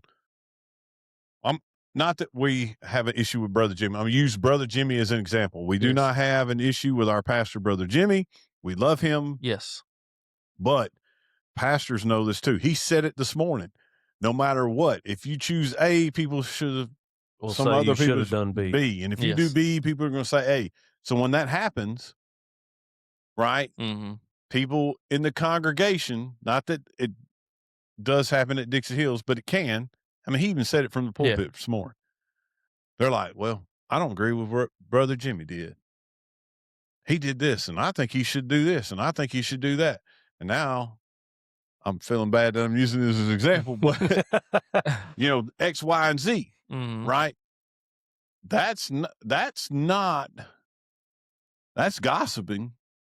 If you're stating your opinion of a situation, why didn't you go to Brother Jimmy? Mm-hmm. Right. And even let's say David is the chairman of the deacons. Who's the chairman now? Michael or is it Michael? You just name dropping all over the place today. I didn't say his last name. Oh, you talked about him. Never mind. It don't matter. Keep going. I see your point. I mean, is Keep that going. bad? I can delete. I'll delete that name out. So good. You could go to the chairman of the deacons. Hey, so and so. I really think that we should address this issue in our church. Right. You could do that and then whatever, but you could still be gossiping when you go to the chairman of the deacons. And let's face it, the majority of the people don't. They talk about it within their circle. Yeah. Right. Yeah. I don't know. I think you go to the right people. I think it's like your motives may be wrong, but hopefully their discernment's good. I mean, so yeah, I don't know. That one's kind of tough. I mean, I would you just got to question your motives. I mean, that's what it goes back to. I mean, why am I saying what I'm saying? So You know what the difference between Right. information and gossip. Why am I saying what I'm saying? So I stated earlier that, you go to that person that you have an issue with, right? And you try to rectify it. If that person does not want to rectify it, then you go to another brother. You bring him with you. You try to rectify that issue, right? And we were just talking about that. And you said that you feel like if you go to the chairman of the deacons or you go to that somebody that's in authority or power that can have some change on that issue, then that's gossiping. So No, it could lead. it could, okay, so it could lead. It Okay, could okay, lead. sorry. I I think misunderstood it you. could. Yeah. So I'm if not I go, saying that our chairman of the deacons wouldn't be that way. I'm not saying that. And I'm going to go back and delete his name because you made me feel bad. But, I mean, everybody knows he's a chairman. It's okay. He's the chairman of the deacons. Everybody knows you go Dixie Hills. All they got to do is look it up. Yeah. So, I don't think any of our deacons, for the most part. Look, you did have it for the most part. You're going to have to do so much editing to this. Oh, I was looking at him because y'all were gossiping about me last night. That's why I got you. I don't think they would be involved in gossiping if we went to them with a concern about Right. the business of our church right. or the well-being or the Right. spiritual health of our church. No. I don't think that. Mm. I'm thinking that the person that goes to them could possibly be guilty of gossiping. Right. And then By going to them? and how they go to them. Okay, I see what you're saying. The Yeah. intention of their heart. Right. I don't think that you go into a person of position in the church and of position of influence in the church and say, hey, I think we need to do X, Y, Z because ABC is not working. I don't think that that's gossiping, Mhm. right? I think that you're worried about the spiritual health of your church. I'm saying that it could get to that. And I'm trying not to use any like specific examples, not of Dixie Hills, but of other churches that I know of. I would say any church. That's what I'm saying. Denomination doesn't matter. Mm-hmm. You know, I'd say the South, but it doesn't matter. South doesn't really matter. I mean, church ends up being imperfect because you have people involved. Yeah. And Daddy says people suck. You know what I'm saying? Mm-hmm. If you want to mess up a ministry, involve people. Right. I mean, what I'm saying is, though, you could go and you could be gossiping, you, the individual, because of where you're saying where the heart, Mm-hmm. right? You could also go and do this and be backbiting as well. Mm-hmm. Because now you're tearing. If I had, I do not have an issue with Brother Jimmy. Yes. I keep saying that because I don't want nobody to say, well, JB's got an issue with Brother Jimmy. I love Brother Jimmy. Yeah. If I had an issue with him, I could go and say, hey, well, you know this and you know that, you know this, that's gossiping. Right. It's not, I'm not voicing my concern. Or I could go and be like, well, Brother Jimmy did this and his intention was X, Y, and Z, and he's not doing this and he's not doing. Now that's backbiting because now I'm tearing down Brother Jimmy's character in a malice way. Right. Or tearing it down, period. Yeah. Yeah. I see what you're saying. Really, if you have an issue with Brother Jimmy, we should go Brother Jimmy. Yes. Now, I think in that, because he is the shepherd of our flock, I think you need to take someone with you, a neutral party with you. Right.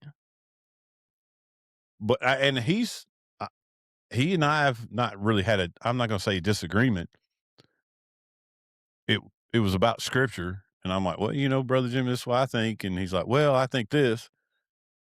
And he was open to that dialogue. Mm-hmm. Right. And, you know, turned out that he's older and wiser and he was a little more right than I was. But I'm just saying, I think he would be open if you felt offended or maybe Brother Jimmy should have done something that he didn't do and you went to him. I think he'd be open to that. But he's going to explain why he chose A instead of B or B instead of A. Mm-hmm. Yep. I mean, I think that's a way to avoid gossip in the church. That's why I'm using this example. Right. Because when you get to the point where you're not gossiping or backbiting, in the local church. You shouldn't do it, period, but you definitely shouldn't do it there. No. Yeah. Not one's worse than the other, but now you're tearing down the body. Yeah. I don't know. Do you not agree? No, I do. And all churches are guilty of this. Oh yeah. There's not one out there. There's not a person out there I'm willing to say that hasn't or still does not gossip. No doubt. But what I'm trying to, I guess I'm thinking about is there's not a person at this table that hasn't or will not gossip in the future. Well, I was gonna say, okay, you can rationalize. No, I'm trying to think of how to say this without, and y'all correct me. All right. Okay. Yeah. I think it'd be a lot easier to ratify or eradicate. That's what I'm looking for. Eradicate. Use backbiting. Okay. Get rid of. Okay. Backbiting than it would be gossiping. I don't think it'd be easy to get rid of either one of them. No. But I'm saying I think it would be easier to me, it's a whole lot easier to call out, to see and call out. Backbiting versus gossiping. Because sometimes we do it, gossiping, so like. It's so common. You don't even think about it. You don't even think you're gossiping. Now, backbiting, it's like you have that, you have like that passion that like you have that, you have that intention, like you're just angry about something and you're wanting to tear somebody down. And the person hearing it's like, ooh, yeah, ooh, you're a little fired up. But you're saying like gossip is kind of like grass is green, right? We know grass is green, but how many people are like grass is green? Yeah, is that? Yeah, no. Well, I mean, like it's just it is what it is. I have a few things specifically in mind, but I don't want to talk about them. But like, is something so simple? David could tell me something. Which he often does. Yes. I'm just saying, like, we could have a conversation. Not gossip. Not gossiping. Not gossiping. You can tell me something. I've been quiet for like 5 minutes. No, you could tell me something factually based. You weren't gossiping. You're just saying, hey, the sky's blue. And I can be like, sky's blue, huh? And I go, JP, did you know that sky's blue? And he's like, who said so? Yeah. He's like, I heard something about that. Who told you? And I'm like, well, David, was talking to me about something the other day, and he said the sky's blue. And I'm like, is it though? I mean, like, are we really going to say the sky's blue? And then we have that conversation. And of course, everybody knows, like, there's a whole nother conversation. It's not sky's blue, but something can kind of irritate me inside. And then I go to you and I'm like, did you know that? And you're like, yeah. And then we have a conversation about it. We go to gossiping, but to me and you, it's just a conversation. Like, I'm not, I don't have an audience in front of me, but am I still not gossiping? I don't know. You're the gossip expert. This is your episode. I said I want to do a topic on that. I didn't say I was going to be the expert. I was hoping I was going to have some wisdom in here.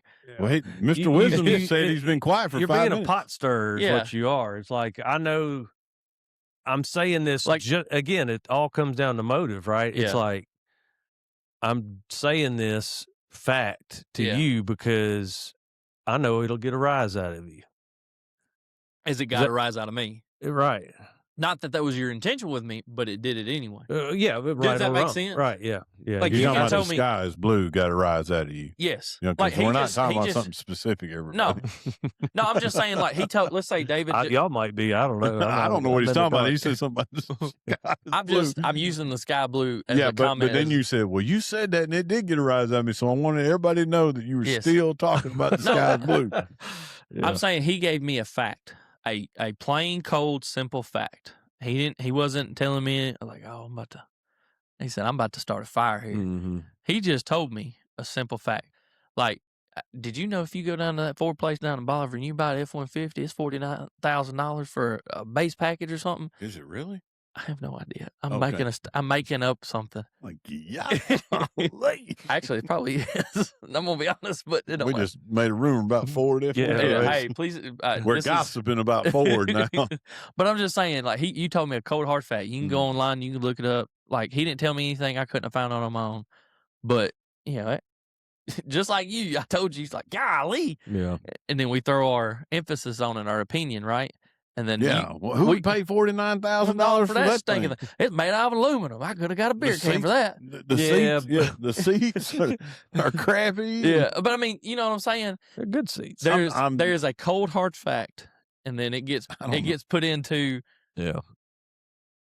basically, you fed me something, and now I'm feeding it back out, but I have perverted it into a fact with my opinion. Yeah, I mean, you can't know how something affects everybody. If I say something to you out of ignorance and I did not realize that you hated Fords. No, I love Fords. And right. But I say something like that. $49,000 is totally worth it for a Ford. Yeah, but I said something to get a rise out of you, you know? Yeah. And then I don't know. I mean, that's not gossiping, but if I knew that and I go. Right. But I'm saying, how organic is it to our flesh that you can give me a cold hard fact? You didn't have any intention behind it, nothing. You just said, hey, you know, blah, blah, we're having a conversation. Mm-hmm. And you just said it. You didn't say it to get it spread. You didn't say it to get started up as like a fire, you know, a forest fire or something. You just said it. Mm-hmm. But as soon as I got a hold of it and it was that's on you then. Yes. But I'm pointing the finger at everything. That's you a problem, sucker. I'm out. Yeah, it's like you're it. Not me. He almost touched you with his hand. But how organic is it to our flesh that we would take it and just be like? Because the scripture says we have weakness in our heart, bro. Amen to that. Yeah. But I'm just saying, like, we're wicked, because that's stiff-necked like, people. okay. But then does that mean that he can't tell me anything in confidence or in? Well, if you're gonna blow up about everything I say, That's true. I'm gonna kind of probably lay off of you. There's a conversation we had over this podcast is over. But I'm saying, you know, so how do you discern what you tell people? Is it based off past experience? Like, hey, I know he's not going to tell people this. Well, yeah. Well, so that kind of goes along with what we talked about brotherhood, right? Yeah. First of all, you need to pray for discernment. Yes. Second of all, it is past experience. I have no doubt in my mind that there's a group of men that I could count on that can one hand that I could go to. Certain ones, definitely, I could go to and say, I've made them. Not that I have. I've made a mistake. Mm-hmm. I've stepped outside my marriage. Now, would I be embarrassed to go to these men? 100%, because now their viewpoint of me has changed. Not that their love for me in Christ has changed, but their viewpoint would change. Yeah. But I could go to them and said, I made a mistake. I have stepped outside of my marriage. I know it's a mistake. I need some help. Yeah. They would help me. You know, I honestly believe that. But it's from, man, I got mad at so-and-so, blah, blah. Right? That sounds simple, right? Mm-hmm. But then it never left that conversation. Mm-hmm. And then it's like, hey, man, I'm struggling with this spiritually. It could be something simple, my mouth. Yeah. Right? I say that's simple, but you understand. I've been saying wordy dirds or whatever, and then it stays there. And over a period of time, each thing that's being shared, the substance is deeper. Mm-hmm. Yeah. Does that make sense? Yep. And so I think that's how you can discern that. Right. Well, unfortunately, it's the hard way, right? I mean, that's the only way to do it. Yeah. I mean, you're not going to know who you can trust until you trust. But you do it like getting in a swim pool. You don't just jump straight in. Put that big toe in there. Yeah. I mean, let's be honest. In the beginning of the season, before you get in that pool, what do?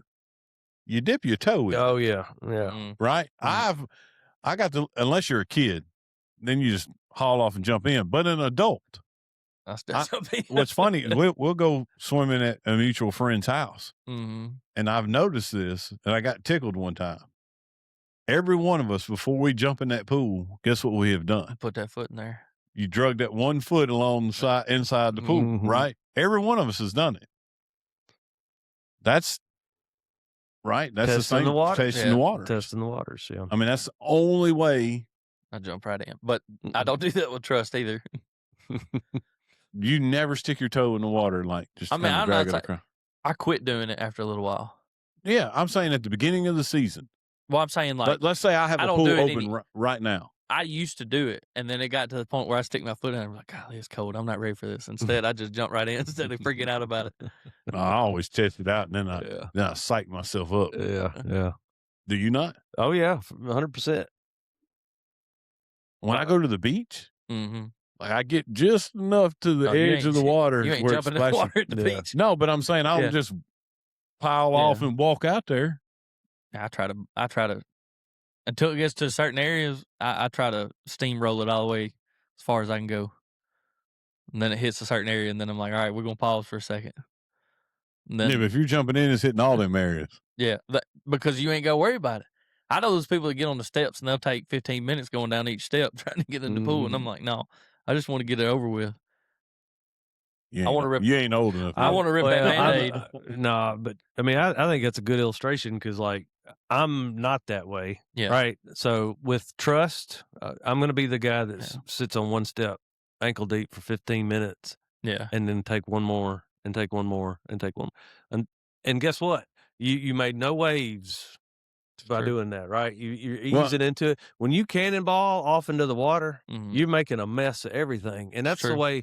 Like it, and I kind of I'll use that in a way that, like, if I cannonballed on y'all right now, it'd be okay. And y'all be like, whoa, but but if I did, I'm saying a cannonball to somebody who a new group. I haven't built that trust with. As I say, we're talking about trust. Mess. Yeah. Well, I see what you're saying. Yeah. I mean, you think about it. Say we're all at the pool together. Yeah.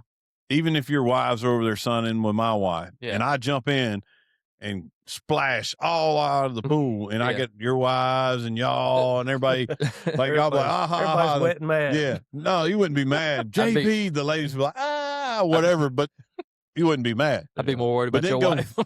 I ain't worried about her. But then you go to like a hotel pool. Yeah. And you got babies in there, and then no one knows you from Adam, and you jump in there and splash everybody. What's going to happen? Yeah. Everybody's going to be mad. You can be on TikTok. Yeah. You know? Yeah. You see, I see what you're saying, the same way. Trust. Yeah. Yeah. He used that analogy of trust that he's on that front step. I think part of the reason he does that too, he's in it. It doesn't take as long to get out of that. Yeah. As it is if you just dive on in. Well, yeah, that's true. I was also thinking about I don't want to say you test people with trust, but you do. Well, when you know that, I mean, you probably know this too, but when they weld up a tank and it needs to be airtight or watertight, you put water and air in it. You start filling it with water until you see leaks. You don't see any leaks. You pressurize it. You hold it for so long. If it doesn't lose pressure, it's airtight. Mm-hmm. But same thing with trust. You give a little and give a little, and you keep on, and you just make sure there's no leaks. You pay attention, and then under pressure, like eventually there's going to be pressure, and then you're going to see, okay, how long can we hold under pressure, or how long can this hold, and then you can trust it after that. Yeah, I mean, I like that analogy. It's like sprinkler pipes, right? Yes. Yeah. Like, speaking of, yeah. So hydro testing. Mm. They put the sprinkler pipe together. Mm-hmm. Now, a lot of it's not welded; it's screwed and pipe dope and all that on it. Yep. And then they put air test to it to see if it leaks. Mm-hmm. Then they put water on it mm-hmm. to see if it leaks, and then they pump it up be above operational pressure. 120%. No, that's a lot, bro. Good granny. I mean, some things it's like the 120, 115, 120%. So NFPA says a certain poundage, right? At Ford, it's a little more. So they want 75 pounds of pressure higher than what operation pressure is, whatever operation pressure is, right? Do you go by PSI or megapascals? Okay. So, and you have to hold that for 2 hours. Mm-hmm. The reason why you do that is if under pressure, if it'll hold, the normal operation, it'll hold. Yeah. Trust me, you don't want to. Yeah. You don't want to leak. No, but I'm using that analogy as in the trust. Yes. I'm not saying. I mean, I guess. Well, I mean, because under pressure, if a little by little it's holding its test, right? The trust is. Then when it's under pressure and it's not leaking, then you know that normal, everyday, it's that relationship's gonna operate the way it should operate. Right. Right? Does that make? Yeah, We're getting real deep on that. Well, as I say, I was starting to veer off on the whole pressure and pipes sound like and a bunch of hippies talking. I mean, it is what it is. But better biblical alternatives to gossip. Speak to people, not about them. And we kind of already covered that. Yeah. Go to them if you can't rectify if there is an issue and you can't rectify it, then take another brother with you and you progress it as it needs to go on. So, do y'all want to talk to me about me turkey hunting and not being on where y'all were last night? We'll talk about that later. Hey, look, I already got another brother with me. We just hop straight to it. We'll skip step one. Yeah. That's between you and the Holy Spirit, bro. I don't feel convicted whatsoever. Build up people's character instead of tearing it down. Say that one again for the cheap seats. Me and him talked about you. Nobody else. That's right. I didn't. Did you feeling guilty there, Stan? I just said say it again for the cheap seat. I'm just saying. All right. Address issues directly, gently, and privately. I'd even say lovingly. Not on a podcast? No. Okay. Not for the world to see. Or hear. Silence can be spiritual discipline, not avoidance.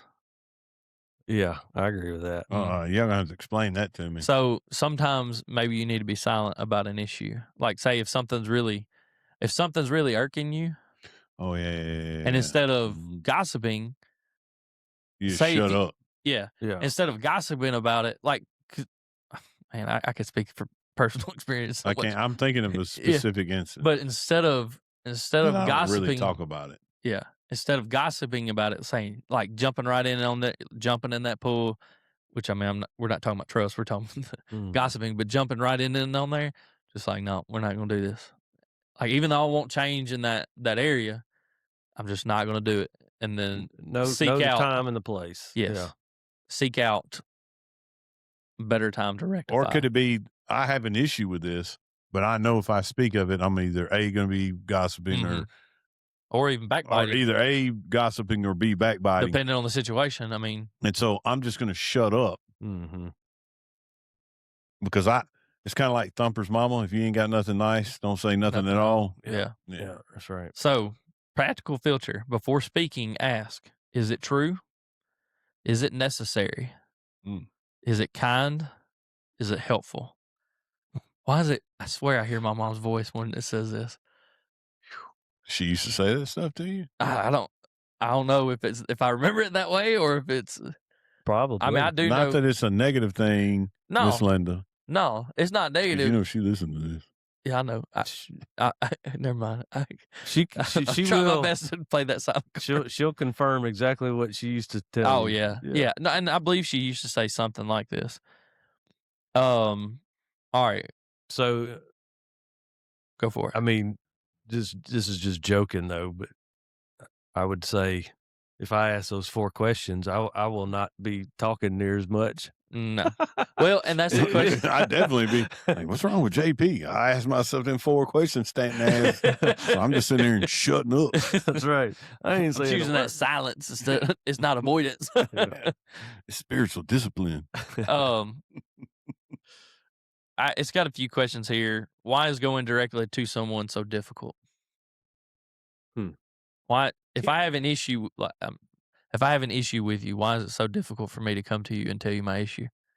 But you can come to me and talk to him, about him, right? Yeah. The reason why JP has an issue with it is because of what we're going to talk about the next episode. Anger issues. This is honest Abe here. I'm afraid not of your reaction. Of yours. But my reaction. To my reaction. Correct. So if you feel. And I'm going to damage things worse, even though me gossiping or me backbiting. It's pretty bad as it is. It damaged things worse. So let me ask you a question. with our relationship. Mm-hmm. All right. I have no issue coming to you though. Okay. I just want to clarify. If you feel If I felt like if you you feel and like I something had needs to be underlying, addressed, yes. underlying issue, I would rather Stanton, you come. I told you I'd punch you in the throat. What makes you think I wouldn't walk up to you and go, "Hey, you I hurt just my want to feelings"? me and you have an issue. We do? Yes. Okay. Let's air it out. You have taught my wife that phrase, and now I just want to hug your neck until you just quit breathing. Oh, I thought we had a real issue, dude. No, like my no. heart hurt. I was Yeah. He's over there drinking tea, dude. My heart, honestly, my heart hurt for a minute. Like I thought I had done something to you. No, Yeah. I mean you did. All I hear now, she's like, I could just hug you until you quit breathing. She says, sometimes I just want to hug that neck, or she'll say, I just want to throat punch you, and I'm like, JP Lucius, will you calm down? Yeah. So I apologize. Now that I'm over my heart being broke, that I touched, dude, I'm legit. I know. We got an issue. Yeah. Did you? Are we okay? Can you come to me? Are you sure? Yeah. You sure? Well, No, good. Since we got that type of relationship, I thought that was a little light and airy. I didn't know it was going to give you a heart attack, dude. I legit thought I had done something because you see the look on his face. I know. I was like, but I can't believe, I thought I had a little joking face on me. Apparently, no, you're like, all right, well, I got an issue with you. I'm like, you do? like, yeah. You're not speaking hypotheticals anymore. No, Dave's like, let's air it out. He's egging it on. Come on. He said, tell him about it. Give it to him. Fight. What about that anger, JP? You going to use it? No. Jokingly. I mean, but she does use a lot, but you joke, but there's a lot of truth in jokes. So yes, you do have an issue with me for saying that, apparently. No. So I apologize. It's all good. That people find that very catching. I mean, I heard it in a sermon, dude.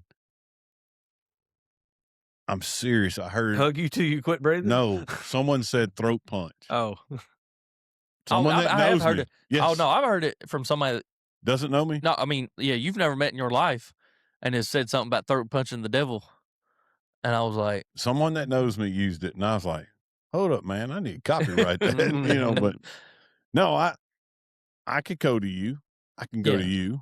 I hope because I could. I was and making I'm sure saying we were real. You and you, but for the people that aren't on YouTube, I gestured to the two gentlemen. I feel like that the men that I have direct influence in my life that I could go to, and I hope they feel the same way. Yeah. I mean, apparently you do because you just did it on the air. But if you felt like it, I hope you feel like you come to me and be like, hey. Oh, yeah. Yeah. Whatever. Well, the reason I asked that was because I'm not very approachable, though, some people say. You are. I mean, I say that. I know you well enough to know, like, when's a good time to approach and when, moods. You're not that scary. But I didn't say I was scary. I said I'm not this joker right here. David, you and I do have an issue. No. But I'm at the point in my life, like, I want to do better on things. Like, I want to be, okay, I'm in a transition point in my life of, like,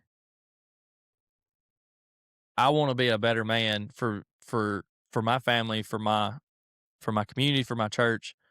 And to be that, I need to be approachable and accept corrective criticism the best way I can. Now, I mean, I'm not always going to take corrective criticism lightly just because, depending on how they're bringing it to me. Like, if they're just being hateful about it. Dude, even if they come to you out of love. It'll be tough. You're not going to take it very well because your pride's going to be involved. Yeah. I'm just telling you that now, in the moment. Well, have you ever seen him look? I'm going to use you as an example. You okay with that? I think you know what I'm fixing to say. I don't know, but go ahead. All right. Have you ever seen him look at someone like, hey, I'm going to punch him in the face? Have you ever seen David Knuckles look at someone like, I'm fixing to punch this guy? I think once was or it twice. Me? Oh, I don't remember. Okay, well, I've never seen that look in his face up to this point. I think that was my interpretation of the face. Let me just say that. He might not have been ready to punch somebody in the throat, but it was just definitely like, he gives that look like, he really? does turn his head a little to the sideways. He does, and it's but I just think it's like, I think that's just I think that's his version of bless your heart. Yeah. But he came to me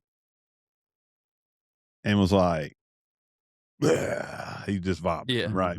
He didn't even belch. He vomited. Yeah. And so I listened. And then I, just like he has done to me a million times, tried to do a course correction in his train of thought. And while I'm doing this, he's looking at me, and I even said, you want to punch me in the nose right now? Right? Later on, he was like, you know what, you were right. He has said things to me, and if he could see me, he would know that I'm thinking, I'm going to put this joker in the Colombian snake hole, choke his liver out, right? Yeah. Because the reason why we do that, and the reason why you're going to do that, is because we know you're telling the truth. Yeah. So, and this is something I've heard you talk about David doing. I think I've even noticed it from time to time. When he gets when he gets information, he'll be silent for a little while. He is definitely silent. And he chews on it. That's the best way I describe it. You just chew on it. Like, you take it in, you process it, you think about it. And I kind of want to be like, honestly, I want to be that way. I want to be like, if you come to me and like, you're just like, hey, you're holding a little too tight on the things. You know, you're taking things a little too personal. You're, getting whatever, wrapped around the axle, Stanton. Yeah. So, but not just that, but let's just say, not to say that you do that. Yeah. But right, I want to be able to process that, internalize it, and try not to let my pride win out in the moment. So that's a good thing to want. That's a good character quality that David has that I do not. It's not even when I come to him with stuff I'm struggling that he's silent. He meditates on it. He is slow to speak. Yes. He's also slow to speak. I'm not saying that you're always good at it, but a lot of times he's very slow to speak on opposition. Yeah. And that's what you want to be, right? Yes. Because constructive criticism is opposition. Yes. Right. It is. It's good opposition. I just lost my train of thought. Opposition. Yeah. Right. It's meant to do a self-correction or course correction. When I told him what I had told him that day, he was silent. His face said it all, but he was silent. He was processing it. That is a great quality that he exercises a lot. Right. That I wish I had. I'm not slow to speak. It's to a fault, but yeah, I'm weighing out all the options. I'm thinking it through, and sometimes that can be a negative too. And so, yeah, I mean, it is good and bad with everybody's personalities. That's just mine. Well, yeah. You also said you taught a men's class, and in that you said that our strengths could also be our weaknesses. So that is a strength that could be your weakness. Yeah. My strengths are straight up my weaknesses. Yeah. I mean, they are. Yeah. Well, I was just thinking, like, I want to be approachable enough that somebody's like, and don't get me wrong, like, sometimes you just need to weigh out the advice you're given, right? Like, where's it coming from? Does it align with God's word? Yes. Yes. And so, instead of getting wrapped around the axle, instead of getting prideful and personal about it, just like, okay, thank you. Belching it out. Yeah. Like, and I do have you guys, I have other men that I could call and I could, brainstorm it, whether it's good advice, whatever. Yeah. Brainstorm it. But like, I want to be a better person. I want to be approachable, to be corrected. I don't want to be hostile and somebody worry like, if I go tell him this, is he going to freak out on me? So why'd you point at me when you said hostile? Because I'm talking to y'all, but I'm just looking like right now. Because you're hostile, JP. But I don't want to be hostile giving corrective criticism. No, I joke. I know you were talking with your hands, but I joke because I see that in me. When I said I'm not, some people don't think I'm very approachable. It's not that I'm scary. It's that sometimes I don't deal with that very well. Right. Or I'm looking at you like you got something growing out of your forehead, like, who are you to tell me this? And that's a character flaw that I have. Right. So I'm sorry, I lost track of where we were going, but I wanted to clarify, like, hey, am I approachable enough that y'all would feel more than comfortable coming to correct me on something? No, that's good. He want to call me out on the carpet is what he want to do. No, Dude, I think you're swear. approachable. Apparently. We got a problem. Oh, you're talking about that. Yeah. That was joking. I mean, don't be wrong. I think it became catchy when the podcast started. Oh, yeah. And then it was kind of like, I'm sorry that your wife I threatened think that's violence. I I'm love you, Tay-Tay. she owns me. It's all good. How do we handle situations when somebody is gossiping to us? Not very well. No. How should we or how do we? How should we, going forward, We should after walk having this away. conversation, just clear it, just straight out Say the it. conversation? Hey, David, we don't need to talk about this. What we're doing is wrong. I'm not talking about this. And just, if you don't leave, they're going to continue. You can politely say that out of love and turn and walk around, but we don't. We listen. Yeah. Don't feed into it. Don't lean in. Oh, what? Really? Oh, just don't feed into it. You got to, change the subject, act. Sometimes you can't even change the subject, dude. You just got to walk away. Yeah. Because we know people. We know some people that even when you change the subject, they always kind of steer it back to that. They do. Mm-hmm. You know what I mean? Yeah. All right. Final thoughts. Our words aren't just communication. They're a reflection of our heart and a tool that can either bring life or cause damage. The question is, what are we choosing to create with them? So, just a final thought. Create life, right? Go back to those questions. Is it true? Is it necessary? Is it kind? Is it helpful? Are you building or are you tearing down? So, I got new questions to run through my brain when I'm marinating on something now. This joker's going to be silent forever now. And this is helpful, truthful, not mean. What were those 4 questions? Is it truthful? Yes, it is. Is it necessary? Yes. Is it kind? Somewhat. Is it helpful? Yes. Okay. Say it. He overthinks everything. Yeah. So now you just gave him 4 more things to dissect everything that he's going to say. That's he does. I do. He's over. Yeah. Which is a good quality to have sometimes when you have a friend who is just if you don't need an answer on the fly. Before you buy something, do you research it first? Mm-hmm. Heck yes, he does. Okay. Me and you're the same boat. Before we go on vacation, before we buy something, I want to research. I want to know what I'm buying is what I want to buy. Look here, no, bro. He don't just do that. He gets similar models. Mm-hmm. Hey, boom, boom, boom, boom. I will say, which AI is great for. You could the similarities, the differences, and different things you plan on purchasing or whatever. But I will say, stay away from AI. They are getting on my nerves. Yeah, big time. Oh, wait a minute. Somebody on this podcast said you play with AI, you're going to end up in a Terminator situation. Yes. Yeah. Now he's starting to call you in the middle of the night. Hey, Stan, this is AI. Is this gossiping? Is he gossiping about me right now? No, I'm gossiping about AI. All right. It's evil. All right. So we're going to wind down. What's next? That was good. That was a good episode. Thank you. Yep. Anger. Caleb Richardson will be here. Yep. Like, what about it? Just overall, we just. Is there specific? Is there? I mean, you'll find out when you get the outline, bro. Okay. It's about anger. Have y'all been working on it? It's not a we thing. I told him I was going to do it. Oh, okay. And then he's going to sit right here. Yep. And David's going to scoot his chair out a little bit. And we're going to bring the bookcase a little closer because he's kind of skinny. He is. And he'll slip out of here.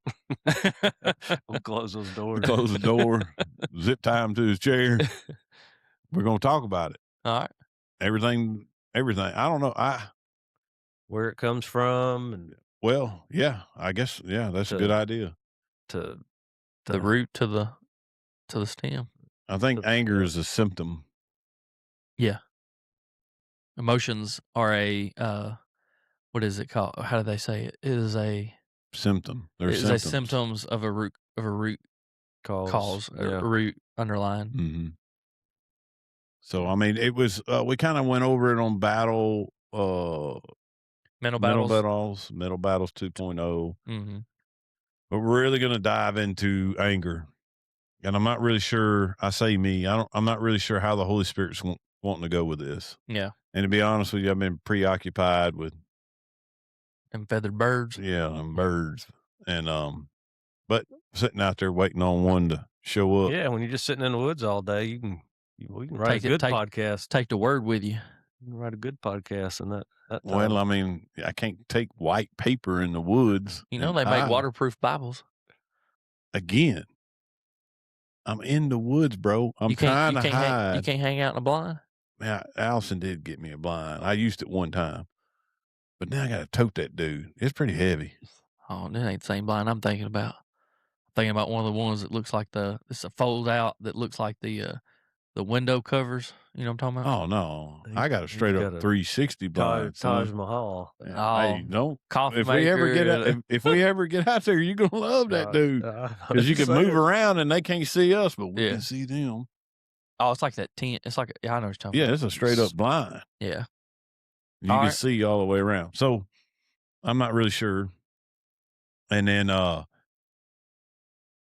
Michael Williams asked you to send him an episode or two. I don't know if you got around to it or not. Did you? Yeah, I did.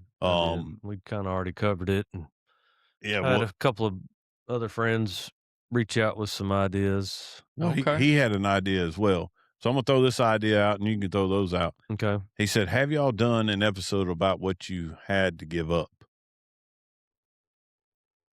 As Christians? As Christians, yes. And I mean, I guess we've kind of touched on it, but I've never really thought about it. That'd be kind of good. Yeah. So I was trying to think of how I could come up with that, but if that's a topic. So if one of you want to, I mean, it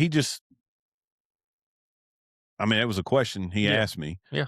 So if one of y'all were like, hey, that interests me a little bit more than it interests me. Not that it doesn't. I'm just saying if you want to run with that one. Yeah, I like that. What was another one that one of your friends? So one was on patience. I don't know if I told you that one. No, but it's the third person you asked that it took a while to answer you. Yep. Yeah. So I got a feeling I know who. Yeah. That. So and I can't. He sent it to me in a text message, and I can't remember all the details of it, but it was a good one. And then another guy said he did two. He did one on kind of life balance, just work-life balance. Yeah, kind of that. And I said we kind of did that. You two kind of did that with the art of saying no. Hey, I don't mind doing it again. Yeah, you were in that. No, it was just me and you. Because he was traveling. That's right. I'm sorry. I apologize. No. But I accused him of not being able to say no. Yeah. I'm dealing with it right now. Yeah. This guy. But go ahead. Yeah. The art of saying no. Yeah. And what was it? It was, I'm trying to figure out how he worded it. It was talking about the kids and how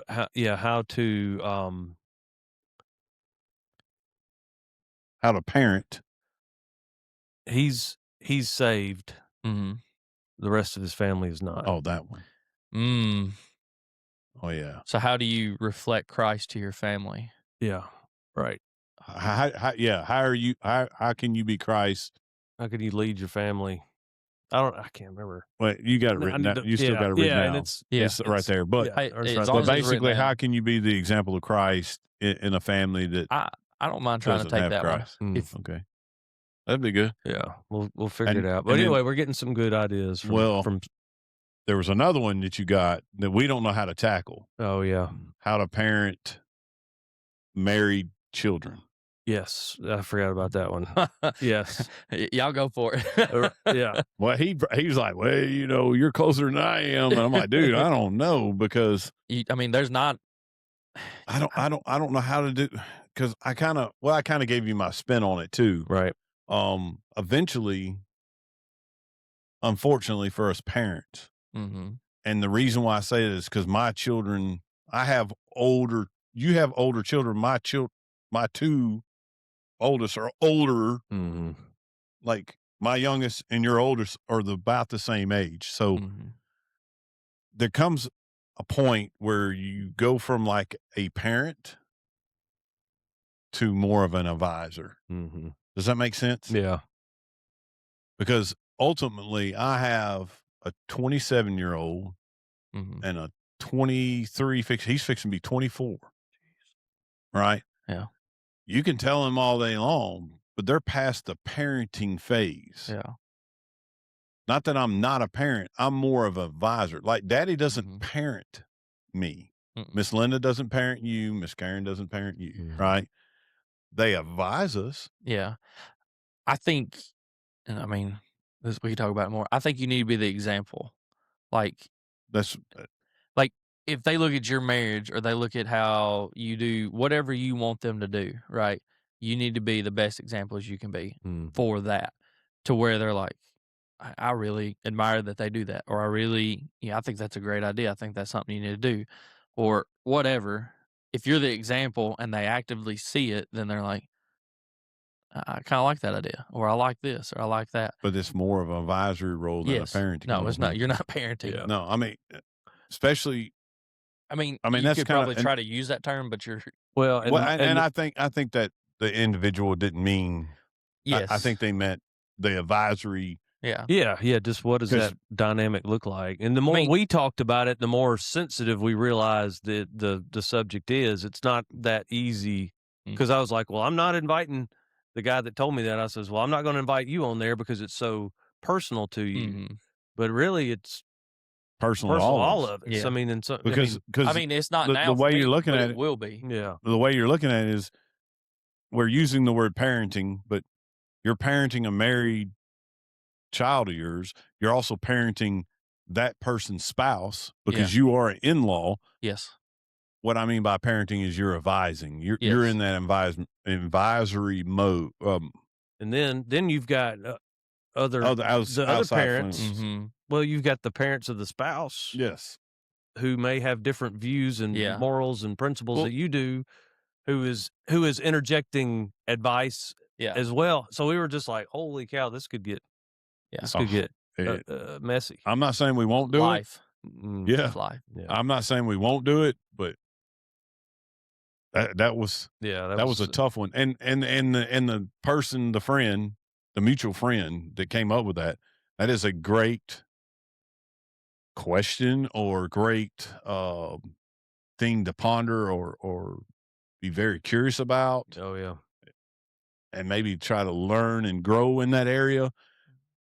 We just don't know. We're the guys that tell you, because I think that would be something that me and this gentleman could learn together. Because I'm pretty much, I'm almost in the same shoes as him. Yeah. Right. Yeah.